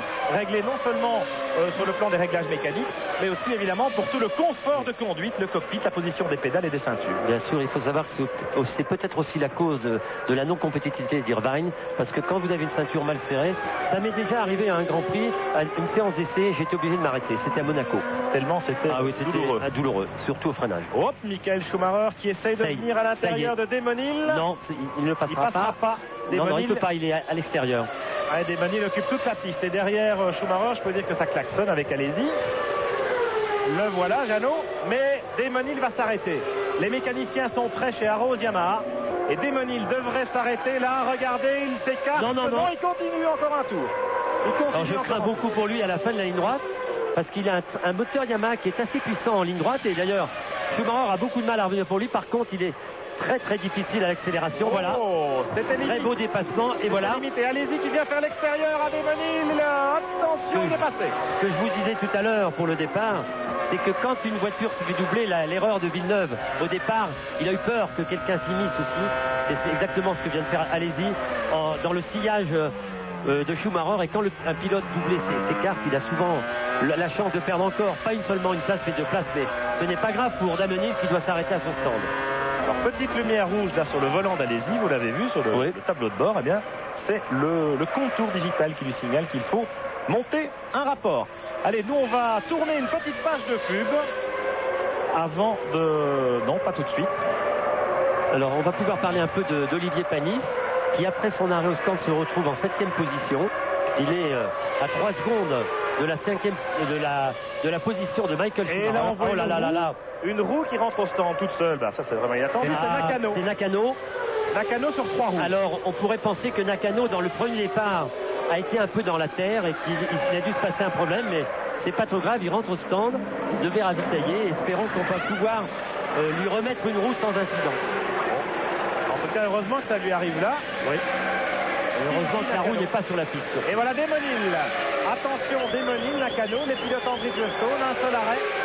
Desmonil avec la Arrows Yamaha qui va ravitailler. Il y a un problème de suspension sur la voiture de Nakano, mais c'est réglé. En réalité, il a calé. En réalité, il n'arrivait pas à remettre la roue naturellement. Il n'arrivait pas à glisser le cric sous la voiture, enfin le lève vite, et c'est pour ça que les mécaniciens ont dû s'emparer de la voiture de Nakano, la soulever à la main, et il a pu repartir, Nakano. Desmonil, beaucoup d'essence dans la Arrows Yamaha également, comme pour Panis tout à l'heure. Il était 6e avant son arrêt, et il repart. Alors que chez McLaren, on attend maintenant Coulthard et Hakkinen pour leur 2e arrêt. On sait que Panis et Hill n'en effectueront qu'un seul finalement dans ce Grand Prix. Alors que si Eddie Irvine s'est arrêté tout à l'heure au stand de Ferrari, ce n'est peut-être pas un problème de ceinture, mais apparemment c'est la radio de bord de la Ferrari de l'Irlandais est out. Elle ne marche plus du tout. Alors il grimaçait beaucoup, hein, on devait lui dire des drôles de choses à la radio. Donc franchement, ça devait peut-être... Sincèrement, je pense que ça devait être plutôt les ceintures parce qu'il grimaçait, il a eu très mal et c'est ce qui explique aussi cette mauvaise position. Il ne peut pas être aussi loin avec sa voiture. Cela dit, il n'est pas impossible qu'il y avait également des problèmes de communication entre Irvine et son stand. Hein. Oui, c'est sûr, la radio est hachée. Hakkinen, attention. Hakkinen au stand avec la McLaren Mercedes. Hakkinen en 3e position avant son arrêt. Un candidat sérieux au podium. Et ça repart. Alors, arrêt plus court que pour les voitures en Bridgestone, puisqu'on embarque moins d'essence avec 2 arrêts. Ce qui veut dire aussi que Olivier Panis, qui est maintenant en 6e position, très très près des 2 voitures qu'il précède, qui sont Michael Schumacher et Alési, va les doubler de toute façon au ravitaillement, même s'il n'a pas besoin de les rattraper. Et je pense qu'il va s'employer parce qu'il tourne 1 seconde plus vite que ses pilotes. Et dans 3-4 tours, Olivier sera dans les roues des gens qui sont devant lui. En tout cas, par exemple, Hakkinen, qu'on vient de voir au stand, va repartir derrière Panis. Ça, c'est évident. Voilà Ralf Schumacher au stand Jordan Peugeot. Petite inquiétude, non. Et ça repart pour le pilote allemand, actuellement pointé en 11e position, juste derrière son équipier, Giancarlo Fisichella. Très peu d'abandons, très peu d'incidents mécaniques dans ce Grand Prix, Jacques Laffite. Nous avons encore 18 voitures en course. Oui, c'est formidable. Ça prouve que la préparation est bonne, que les gens ont beaucoup travaillé cet hiver pour stabiliser leur voiture.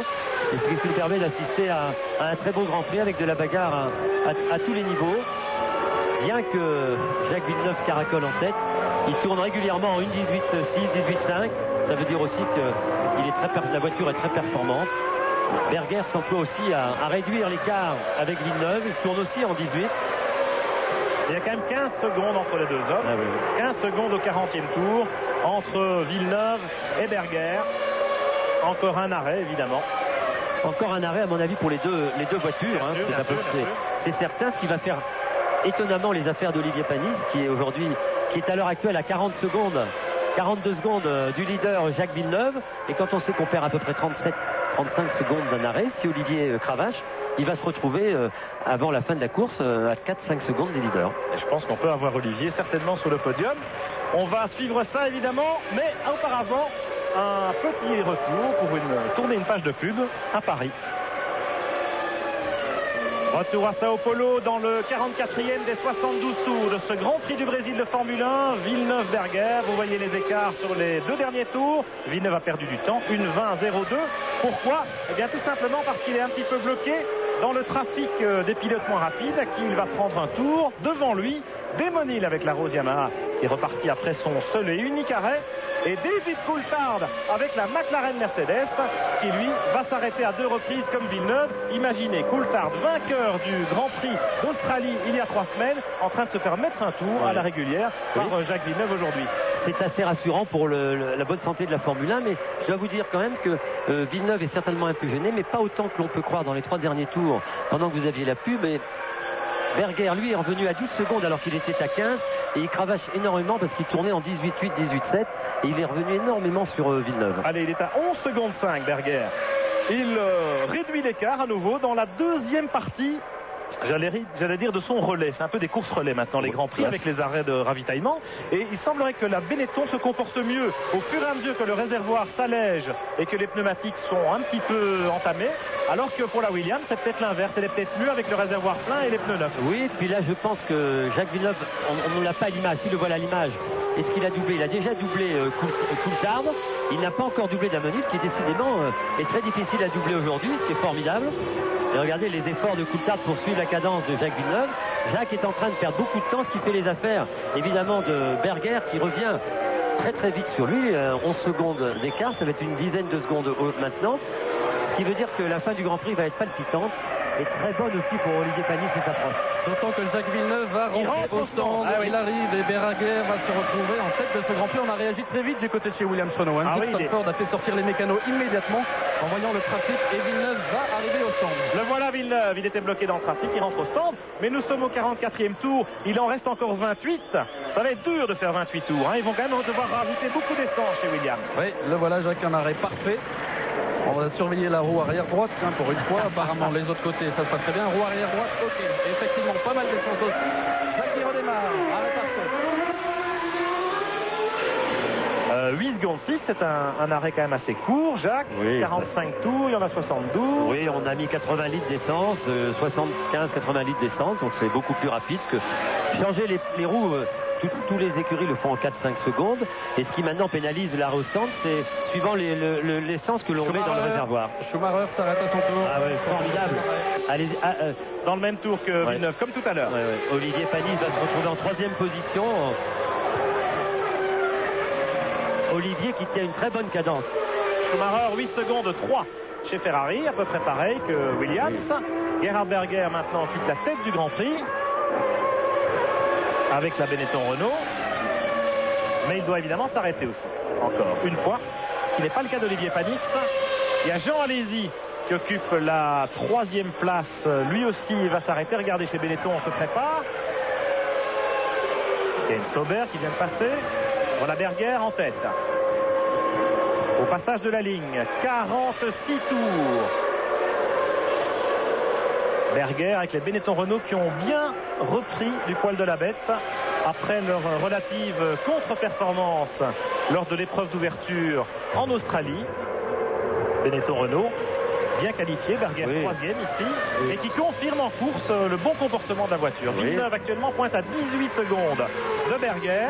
On sait que Berger va perdre une petite trentaine de secondes dans son arrêt, donc l'écart entre les deux hommes aussi toujours autour de 10-12 secondes. Voilà. Panis est 3e maintenant à 31 secondes. C'est Jean Alesi qui arrive. John Villadelprat, le manager de Benetton, lui fait un grand signe. Top. Ravitaillement et carburant. Vous voyez les pneumatiques, c'est déjà fait. Et 8 secondes 7. Tout le monde est à peu près dans le même temps. Et Alesi repart à la cravache jusqu'à la sortie des stands. 120 km/h, vitesse limitée. Berger doit encore s'arrêter, il est à l'autre bout du circuit, là-bas dans le virage à gauche qui commande toute la ligne droite en montée.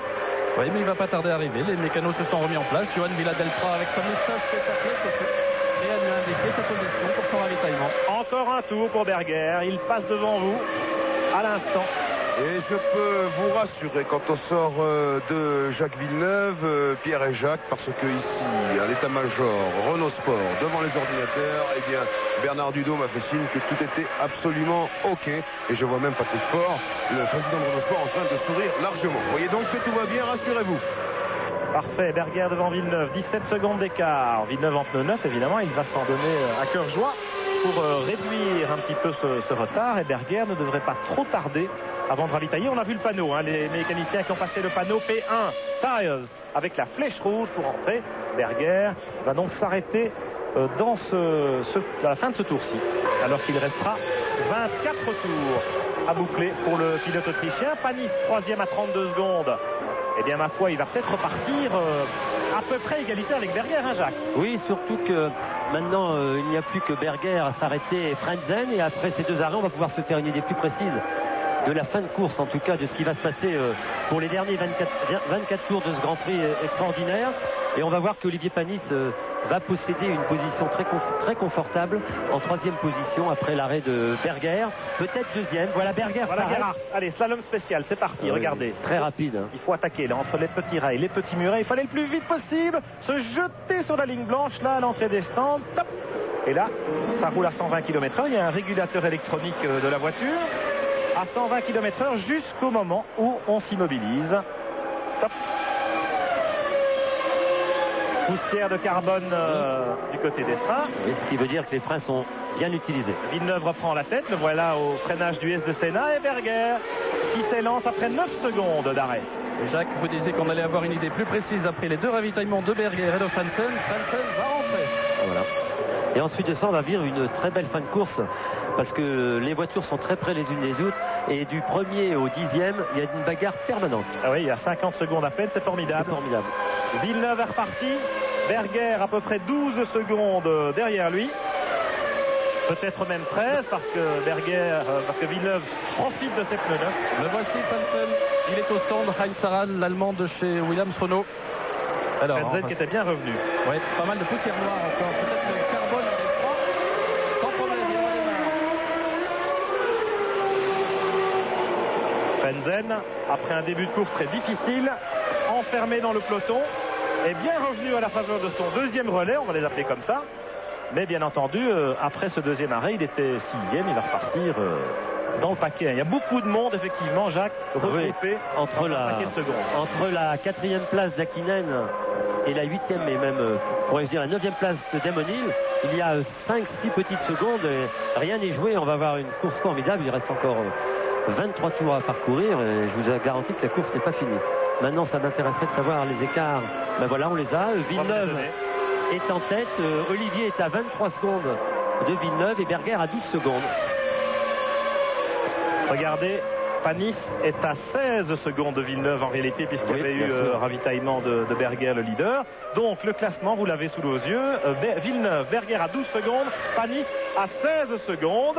Hakkinen 4e à 29 secondes, ça veut dire que la 3e place d'Olivier est quand même très confortable. Elle est confortable, si ce n'est que la voiture d'Hakkinen tourne à peu près 5 dixièmes plus vite, 22 tours, 10 secondes. Oui, c'est jouable pour Olivier Panis. Tout à fait. Schumacher 5e sur la Ferrari. 6e Jean Alési. Je suis avec Pedro Diniz, les enfants. Pedro, qu'est-ce qui s'est passé? Je pense que quelque chose s'est cassé là derrière de la voiture parce que ça commençait à sauter beaucoup sur le virage et je perds de la voiture, je fais un tête à côté.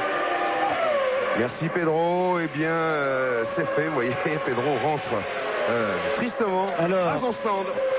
Ce qui va faire les affaires d'Olivier Panis, c'est que Michael Schumacher est très près de la voiture d'Hakkinen et qui vont certainement se frotter durant ces 24 tours, et ça va peut-être aider Olivier à garder son avantage sur la voiture d'Hakkinen. Mais Olivier tourne régulièrement en 19.5, Hakkinen en 19, Schumacher en 19.1, Villeneuve en 19.2 et Berger toujours le plus rapide en 18.6, ce qui veut dire qu'il est 5-6 dixièmes plus rapide que Villeneuve et qu'il n'y a encore effectivement que 11 secondes d'écart, et c'est encore jouable pour Berger. Oui, c'est pas fini ce Grand Prix. Regardez les derniers tours de Berger et de Villeneuve respectivement. Villeneuve un petit peu moins constant, un petit peu moins régulier que Gerhard Berger. Et ça n'est pas forcément lié au trafic. Il faut quand même dire que Villeneuve a des freins de 28. Donc je ne pense pas que Villeneuve aura des problèmes de frein d'ici la fin de la course. Alors, un petit point du classement au 50e tour. Voilà, le classement des fils. Villeneuve, Berger, Panis. Les écarts, vous les connaissez. 11 secondes, 16 secondes. Hakkinen, Schumacher, allez-y, 6e. Et tout ça se tient dans un mouchoir. Je peux vous dire que Hakkinen, Schumacher, allez-y, ils sont quasiment roue dans roue. Herbert est 7e. Frenzen, 8e. Mais Herbert va encore s'arrêter une fois. Hill, 9e. Il ne fait qu'un seul arrêt. Fisichella, 10e avec la Jordan Peugeot. Et puis David Coulthard et Ralf Schumacher un peu plus loin. Larini est 13e, Trulli 14e, Salo 15e, Nakano 16e, Irvine 17e, Verstappen 18e, Katayama 19e, 19 voitures en course sur les 22 qui ont pris le départ. Oui, il faut expliquer aussi que la température n'est pas très élevée, que les voitures souffrent beaucoup moins, les moteurs moins de température permet une meilleure fiabilité de la voiture. Je vous signale que Olivier Panis vient de faire un tour en 19,1, ce qui veut dire que ses pneus sont toujours en bon état. Jacques, eh bien, je vous propose justement, Jacques et Pierre, une scène un petit peu calme dans ce Grand Prix extrêmement dur. Regardez Madame Panis et tous les mécaniciens de Panis en train de surveiller, changer, regarder l'écran, regarder le chronométrage. Et ils s'installent, mais voyez, c'est le plus grand calme dans l'équipe Prost Honda autour du stand d'Olivier Panis. Je pense que c'est une quiétude tout à fait aléatoire, parce que je peux vous dire que les mécaniciens et tout le staff Prost doivent être très inquiets. Mais néanmoins satisfait de cette formidable performance d'Olivier Panis et de la Prost Honda dans ce Grand Prix du Brésil, déjà 5e en Australie pour l'ouverture de la saison. Eh bien Olivier va peut-être monter sur le podium à l'arrivée de ce deuxième Grand Prix. Ce serait évidemment formidable pour l'équipe Prost. Et puis Olivier n'est simplement qu'à 5 secondes de Berger, que tout peut arriver dans ces derniers tours. Les hommes, les mécaniques sont fatigués, il fait chaud, enfin pas trop chaud, mais la fin de course est difficile, 72 tours ici. C'est pas facile pour les hommes et pour les mécaniques, alors beaucoup de choses peuvent arriver encore aujourd'hui. Villeneuve, Berger, à toi, à moi, 2 dixièmes pour l'un, 2 dixièmes pour l'autre, c'est assez serré. Et là, Villeneuve un petit peu gêné maintenant par la Sauber de Larini, à qui il va prendre un tour. Villeneuve qui, je vous le rappelle, Pierre et Jacques, fêtera le 9 avril, c'est-à-dire dans une semaine pratiquement, ses 26 ans. Ce serait un beau cadeau d'anniversaire que de gagner ici à Interlagos. C'est vrai, Jean-Louis. Et puis pas plus tard que mercredi, c'était jeudi même, c'était David Coulthard qui fêtait son 26e anniversaire. Et le cadeau, il se l'était déjà fait. C'était 3 semaines avant à Melbourne. Et pas plus tard qu'aujourd'hui, c'est l'anniversaire d'Eddie Jordan qui a 47 ans, qui a un beau gâteau dans son stand. Mais pour l'instant, ses pilotes ne lui font pas un beau cadeau. Ah non, pour l'instant, ces pilotes, ils sont 9e. Et quand on pense que David Coulthard était en tête en Australie, que Damon Hill était bon dernier, et les voilà qui sont roue dans roue ici à Interlagos, Hill devant Coulthard. Quand on voit aussi qu'à 15 tours, pour ainsi dire, de l'arrivée, il y a encore 13 voitures dans le même tour, ce qui n'est pas arrivé depuis longtemps en Formule 1. Ça veut dire la compétitivité des teams et la saison que l'on va vivre, où les voitures sont de plus en plus performantes, plus proches les unes de les autres. Et il y a encore 19 voitures en course.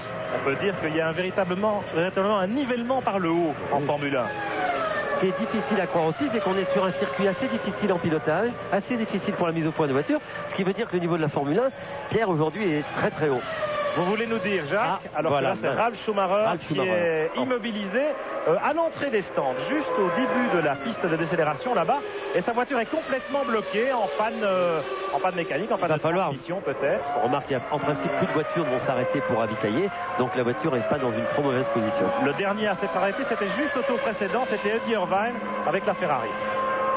Parce que l'arrêt qu'on avait vu à l'image tout à l'heure où il grimaçait de douleur, le pilote irlandais, eh bien c'était un arrêt tout à fait imprévu. La radio est en panne, Marc Minardi nous l'a dit, et ils n'ont pas vraiment profité de cet arrêt-là. Je ne sais pas ce que vient de faire Eddie Irvine dans son dernier tour, mais il vient de tourner en 1.27.4. Et il rentre au stand, Jacques. Ah, il est un problème. Voilà. Il est rentré au stand pour son, excusez-moi, son dernier arrêt, je pense. Bon, Villeneuve, alors l'écart, 8 secondes seulement. Berger revient sur Villeneuve. Dernier tour de Villeneuve, 1.19.4. Dernier tour de Berger, 1.18.6. Alors ça veut dire que ça n'est pas fini. Ah oui. On vous l'avait dit tout à l'heure, la performance de Berger, la voiture est très compétitive. Il le prouve tous les instants. Et 8 secondes, je vous assure, à si peu de tours de la vie, c'est pas grand-chose. Jacques Villeneuve doit être très inquiet. Moi, je suis un petit peu déçu, Jacques, pour être honnête. Je suis un petit peu déçu pour Jean Alesi, parce que là, Benetton Renault, on sait ce qu'elle vaut. Jean, il était à peu près au niveau de Berger aux essais, même si Gerhardt a été un petit peu plus vite en qualification, on l'a constaté. Et là, en course, Berger a bien profité de sa position au départ pour s'isoler un petit peu. Et Jean, depuis le début de la course, il est empêtré dans le trafic. Il n'arrive pas à doubler Schumacher. Il a été gêné par Desmonil, par Hakkinen. Enfin bref, il est à 30 secondes de Berger. Ce qui expliquerait aussi que Jean Alesi était pas très content du setting de sa voiture, du réglage de sa voiture ce matin au warm-up.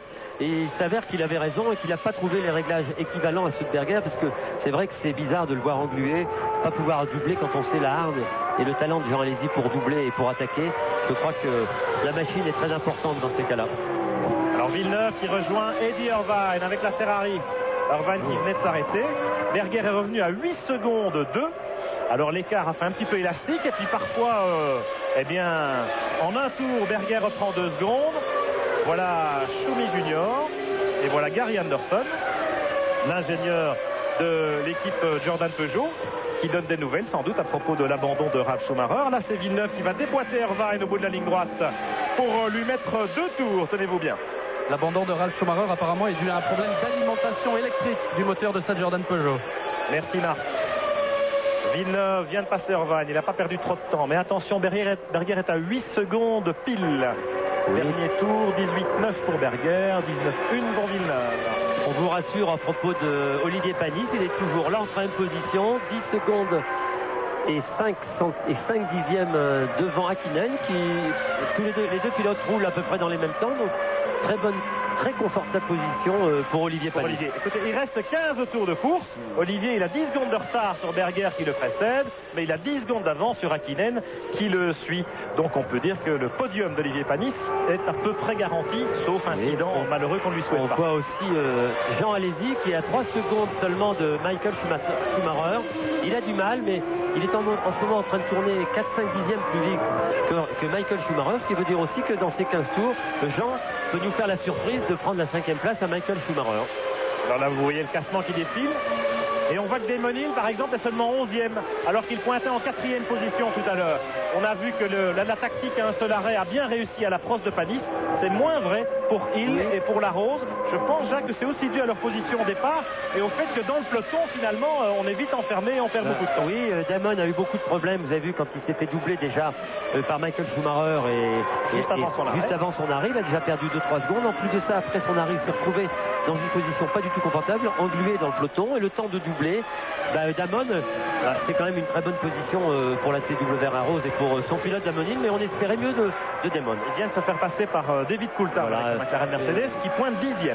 Peut-être aussi Damonil a un petit problème parce qu'il a résisté tout à l'heure très facilement à la McLaren de Coulthard, et là Coulthard l'a doublé facilement. Il a peut-être un petit problème sur sa voiture. En fin de course, c'est pas impossible, parce que quand même on est toujours étonné d'avoir 19 voitures en course à 14 tours de l'arrivée maintenant de ce deuxième Grand Prix de la saison. Seulement, c'est dire que les voitures sont mécaniquement très très fiables.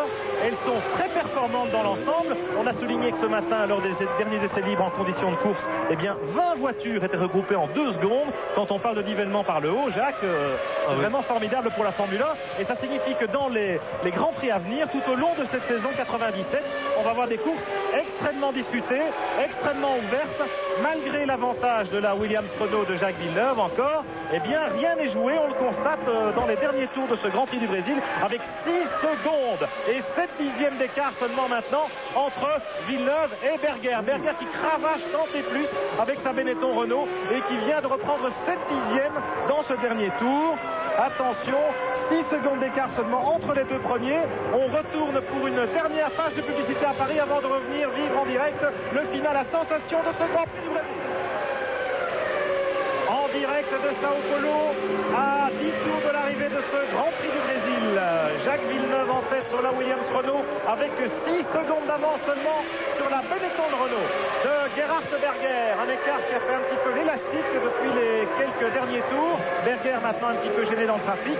Jean-Louis Moncey, vous êtes chez Williams Renault précisément. Alors est-ce qu'on est inquiet pour la Williams de Jacques Villeneuve? Eh oui, Pierre, absolument. On est inquiet derrière ce mur d'ordinateur. Je peux vous garantir que les figures de Bernard Dudot et de Denis Chevrier, les motoristes de Villeneuve, sont très tendus.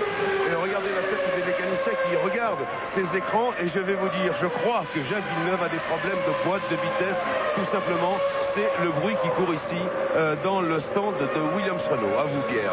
Merci Jean-Louis. Alors Jacques Lafitte, qu'est-ce qu'on peut dire de ce duel au finish, ce suspense de fin de course avec Villeneuve qu'on voit effectivement parfois en difficulté dans certains virages, en motricité, en glisse peut-être. Je ne peux pas vous dire à propos de la boîte de vitesse, je ne suis pas dans la voiture, mais c'est vrai que le comportement de la Williams, que ce soit sur les bosses ou dans les virages, peut-être que Jacques Villeneuve est obligé d'attaquer très fortement du fait de ce manque, peut-être qu'il lui manque une vitesse et qu'il rentre dans les virages un peu vite, mais la voiture est très survireuse. On voit la voiture partir dans des dérobades, ce qui n'est pas habituel pour la Williams Renault. Et il est en difficulté, il tient une bonne cadence maintenant par rapport à Berger, il tourne à peu près dans les mêmes temps. Mais c'est vrai que 10 tours, vous voyez. Et puis il y a un problème avec le trafic. Des manips très sympas, il l'a vu. Difficulté pour Jacques de doubler des manips qu'il a vu au dernier moment, il a très confortablement laissé passer. Très sympa Damon, il l'a vu dans le rétroviseur et il a vu que c'était Villeneuve, il l'a laissé passer. Si on est inquiet du côté des Renault alors aussi, Williams, on est inquiet un peu moins, on est très tendu aussi du côté des Renault Benetton. Tous les ingénieurs qui entourent Jean-François Robin suivent leur graphique de télémétrie, suivent leur classement avec beaucoup d'attention. On voit de temps en temps, lorsque Jacques Villeneuve se dérobe, quelques sourires se dessiner sur leur visage. Ils y croient à la remontée de leur pilote. Et puis sur le muret, on dispute ferme entre Flavio Briatore, John Villadelprat et Nick Weirs également. Alors derrière ce doublé Renault dans l'ordre Williams Benetton, regardez, vous voyez, il vire au large, il glisse, il perd de l'adhérence. Alors là, il a peut-être retardé un freinage, Jacques. Est-ce qu'il n'aurait pas plutôt des problèmes de frein, Jacques Villeneuve, que depuis pas mal de tours, on le voit aller très haut dans ses freinages, ce qui veut dire que la voiture n'arrive pas à l'arrêter, ou alors il dispose plus de second ou troisième rapport, ceci expliquant cela, mais il est en difficulté, il est en train d'attaquer comme un fou pour maintenir l'écart avec Berger. Il y arrive puisqu'il tourne presque dans les temps de Berger à l'heure actuelle.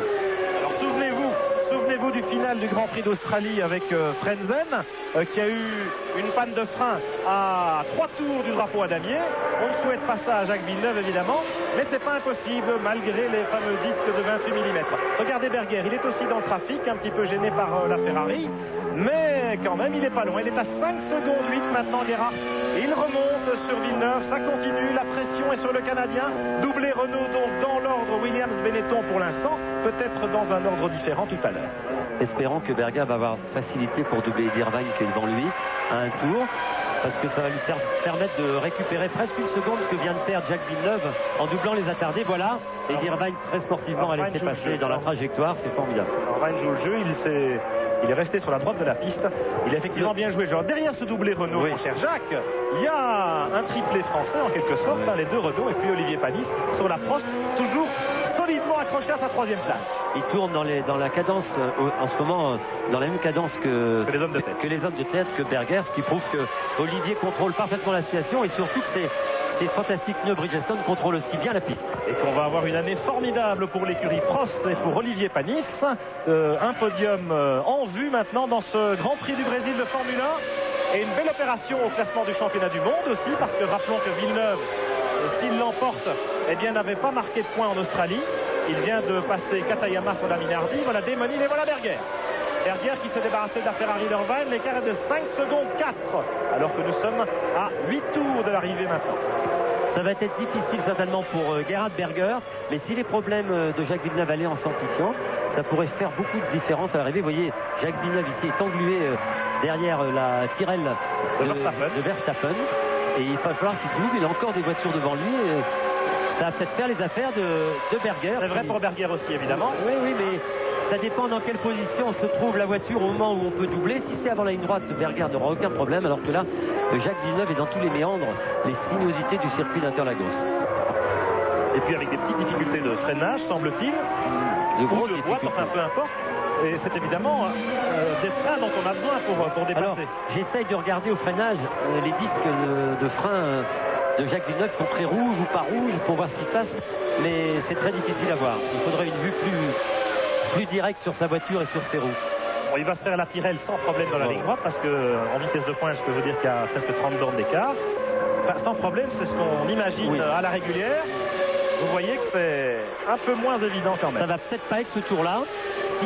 Non, je crois que ça y est. Il faut que Verstappen fasse preuve d'un minimum de bonne volonté. Le réalisateur aurait pu être de bonne foi aussi. Enfin, ça y est, il a doublé sans problème. Il faut aussi noter la remontée d'Alesi qui maintenant se trouve à 1 seconde de Schumacher, ce qui veut dire que les deux hommes tournent à peu près dans le même temps. 19-6 pour Schumacher, 19-6 pour Alesi. On les a à l'image, la voiture rouge, la Ferrari de Schumacher, et juste derrière la Benetton de Jean Alesi. Connaissant la fougue et la hargne de Jean Alesi, je crois que doubler la voiture de la Ferrari de Max Verstappen va lui faire extrêmement plaisir, et je peux vous dire qu'il va s'employer dans les derniers tours à combler ce petit retard. Alors Villeneuve avec 4 secondes et 2 dixièmes seulement maintenant d'avance sur Berger. Berger dans le trafic, gêné comme Villeneuve, on va le voir. Villeneuve a en tout cas perdu des plumes, c'est certain, en doublant la Tyrrell de Verstappen. Qu'en est-il de Berger? Il y a une Minardi et une Tyrrell entre les deux hommes, mais 4 secondes, alors que nous sommes à 7 tours de l'arrivée. Tout est encore possible dans ce final. Berger se retrouve dans les roues des voitures plus lentes dans une partie pas très bonne du circuit. Là maintenant c'est bien. Berger est dans la ligne droite, il va pouvoir doubler en tout cas la voiture de Verstappen, je crois. Oui voilà, ça c'est bien pour lui. Alors que sur la caméra embarquée, on voit quelques petites gouttelettes. Il ne doublera pas c'est la rose. Damonil, et il la double. Et il y va. Ouais, Damonil est très fair-play. Et Berger, il n'a pas peur d'y aller non plus. On l'a vu dans ce freinage où il avait passé Schumacher tout à l'heure. Au même endroit, 4 secondes, 1 d'écart entre les deux hommes. Berger continue. Panis tourne plus vite que Berger, et Villeneuve, il est en train aussi de revenir sur Berger. Bon, évidemment, parce que les deux voitures de tête sont dans le trafic et Panis roule très confortablement, mais ceci expliquant cela, il est aussi à 14 secondes du leader. Ça s'était pas vu depuis longtemps. Quelle belle performance pour l'écurie Prost et pour son pilote numéro 1, Olivier Panis.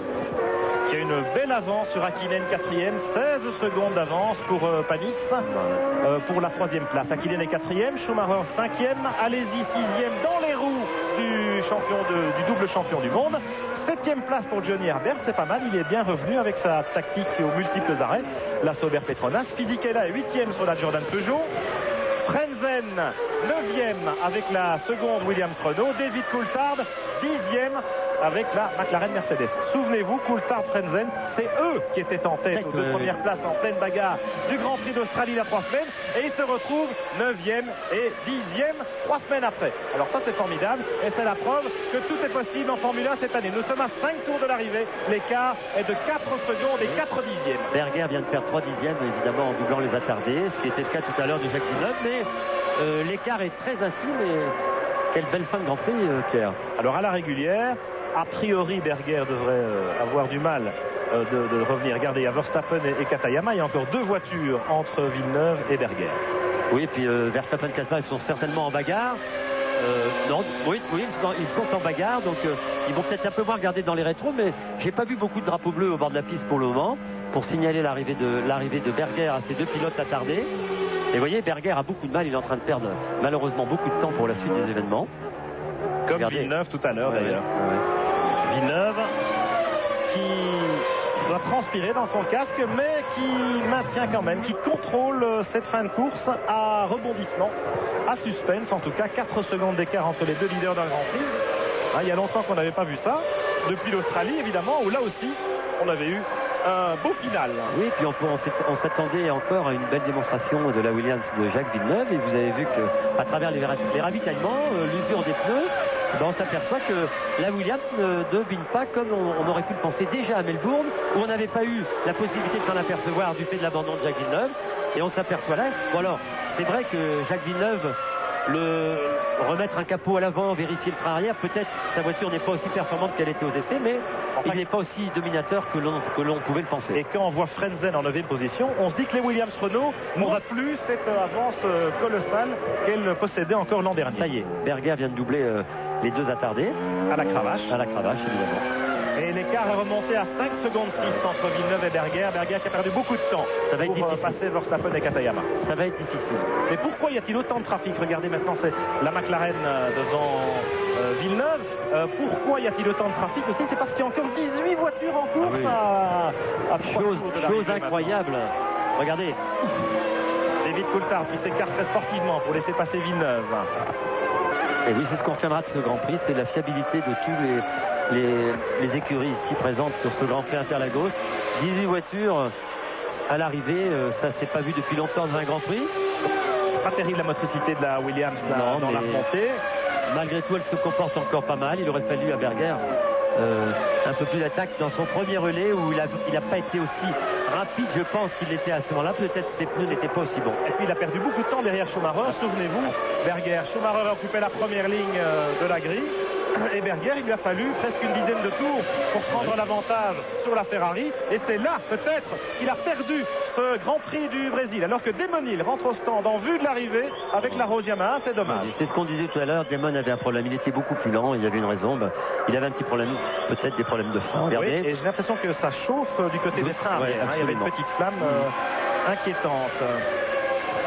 Alors, dernier tour de Villeneuve et Berger, vous voyez les écarts. Berger, en tout cas, est plus rapide. Ce n'est certainement pas à la régulière, mais en tout cas, vous voyez... Ce ne sont pas les freins, Jacques, c'est tout simplement, je crois, un moteur, une boîte de vitesse qui a explosé parce que le feu de l'huile s'est communiqué rapidement à toute la voiture, mais vous voyez, c'est fait. Abandon de Damon Hill. Alors que nous sommes à 2 tours de l'arrivée de ce Grand Prix du Brésil. Mais le champion du monde en titre a quand même très bien redressé la barre après les catastrophiques débuts de son équipe à Rose Yamaha en Australie. Il est en train de se bagarrer, Michael Schumacher, dans les roues d'Hakkinen pour prendre la 4e place qui lui apporterait un point supplémentaire au championnat, ce qui est très important pour lui. Il a déclaré en début de saison qu'il voulait marquer des points. C'est ce qu'il est en train de faire. Est-ce qu'il prendra le risque d'essayer de doubler Hakkinen pour un point? Je n'en suis pas sûr, mais il a aussi allez-y derrière en embuscade. On ne les voit malheureusement pas à l'image, mais il y a effectivement, Jacques, une formidable bagarre pour la 4e place. Hakkinen, Schumacher, allez-y sont regroupés en moins de 2 secondes. Hakkinen sur la McLaren Mercedes, Schumacher sur la Ferrari, allez-y sur la Benetton Renault, 4e, 5e, 6e. Il y a des points effectivement au championnat du monde qui vont se distribuer là. Et on sait que la saison va être longue, va être disputée et que chaque point va compter. Oui. On sait surtout qu'en fin de Grand Prix comme ça, il est toujours bon de prendre des points. Et je ne pense pas que Schumacher, allez-y ou Hakkinen vont prendre quelques risques pour arriver à se dépasser parce que les points sont importants. On l'a dit, le championnat va être difficile et grappiller des points à droite à gauche est très important pour la fin du championnat. Et je pense qu'aussi bien qu'Hakkinen ou que Schumacher, qui est maintenant à 5/10e, à une demi-seconde, Hakkinen et donc allez-y aussi à reprise du terrain. On va s'attendre à un très beau dernier tour pour ces 3 pilotes. Une arrivée au sprint pour Hakkinen, Schumacher, allez-y. Regardez les écarts, ils sont infimes, une demi-seconde entre chaque voiture, 8/10 entre Schumacher et allez-y. Quel dommage que le réalisateur ne montre pas cette bagarre fabuleuse, parce que je crois que en tête de la course, Villeneuve, Berger, Panis ont leur position bien acquise, je le souhaite en tout cas. Oui, mais on attaque le dernier tour. Eh oui. Et on va le faire avec le vainqueur. Évidemment, la Williams Renault de Jacques Villeneuve dans son dernier tour, le pilote canadien qui va remporter la victoire dans ce Grand Prix du Brésil et marquer 10 points très précieux au classement du championnat du monde après son 0 point de l'Australie. Villeneuve avec 4 secondes et 7/10 d'avance sur Gerhard Berger en 2e position sur la Benetton Renault. Formidable Panis. Panis 3e avec la Prost Honda à 16 secondes seulement de l'homme de tête. Voilà qui nous annonce des lendemains qui chantent. Ah oui, extraordinaire performance pour l'écurie Prost et pour son pilote Olivier Panis. Bravo à Bridgestone. Belle course pour cette équipe. Et puis le sprint pour la 4e place entre Hakkinen, Schumacher, allez-y dans un mouchoir de poche vraiment pour les 3 dernières places qui permettent de marquer des points au classement du championnat du monde. Mais chez Prost, effectivement, on est content. On s'active, Madame Panis, les mécaniciens sont tous sur le muret. Et puis un premier podium des Bleus en 97, premier podium des Bleus de l'ère Prost, évidemment. Jacques Villeneuve dans la ligne droite, la dernière ligne droite. Avec la Williams Renault, on va pousser un sacré soupir de soulagement du côté de chez Williams. Et voilà. Bravo à Jacques Villeneuve. Formidable performance de Villeneuve.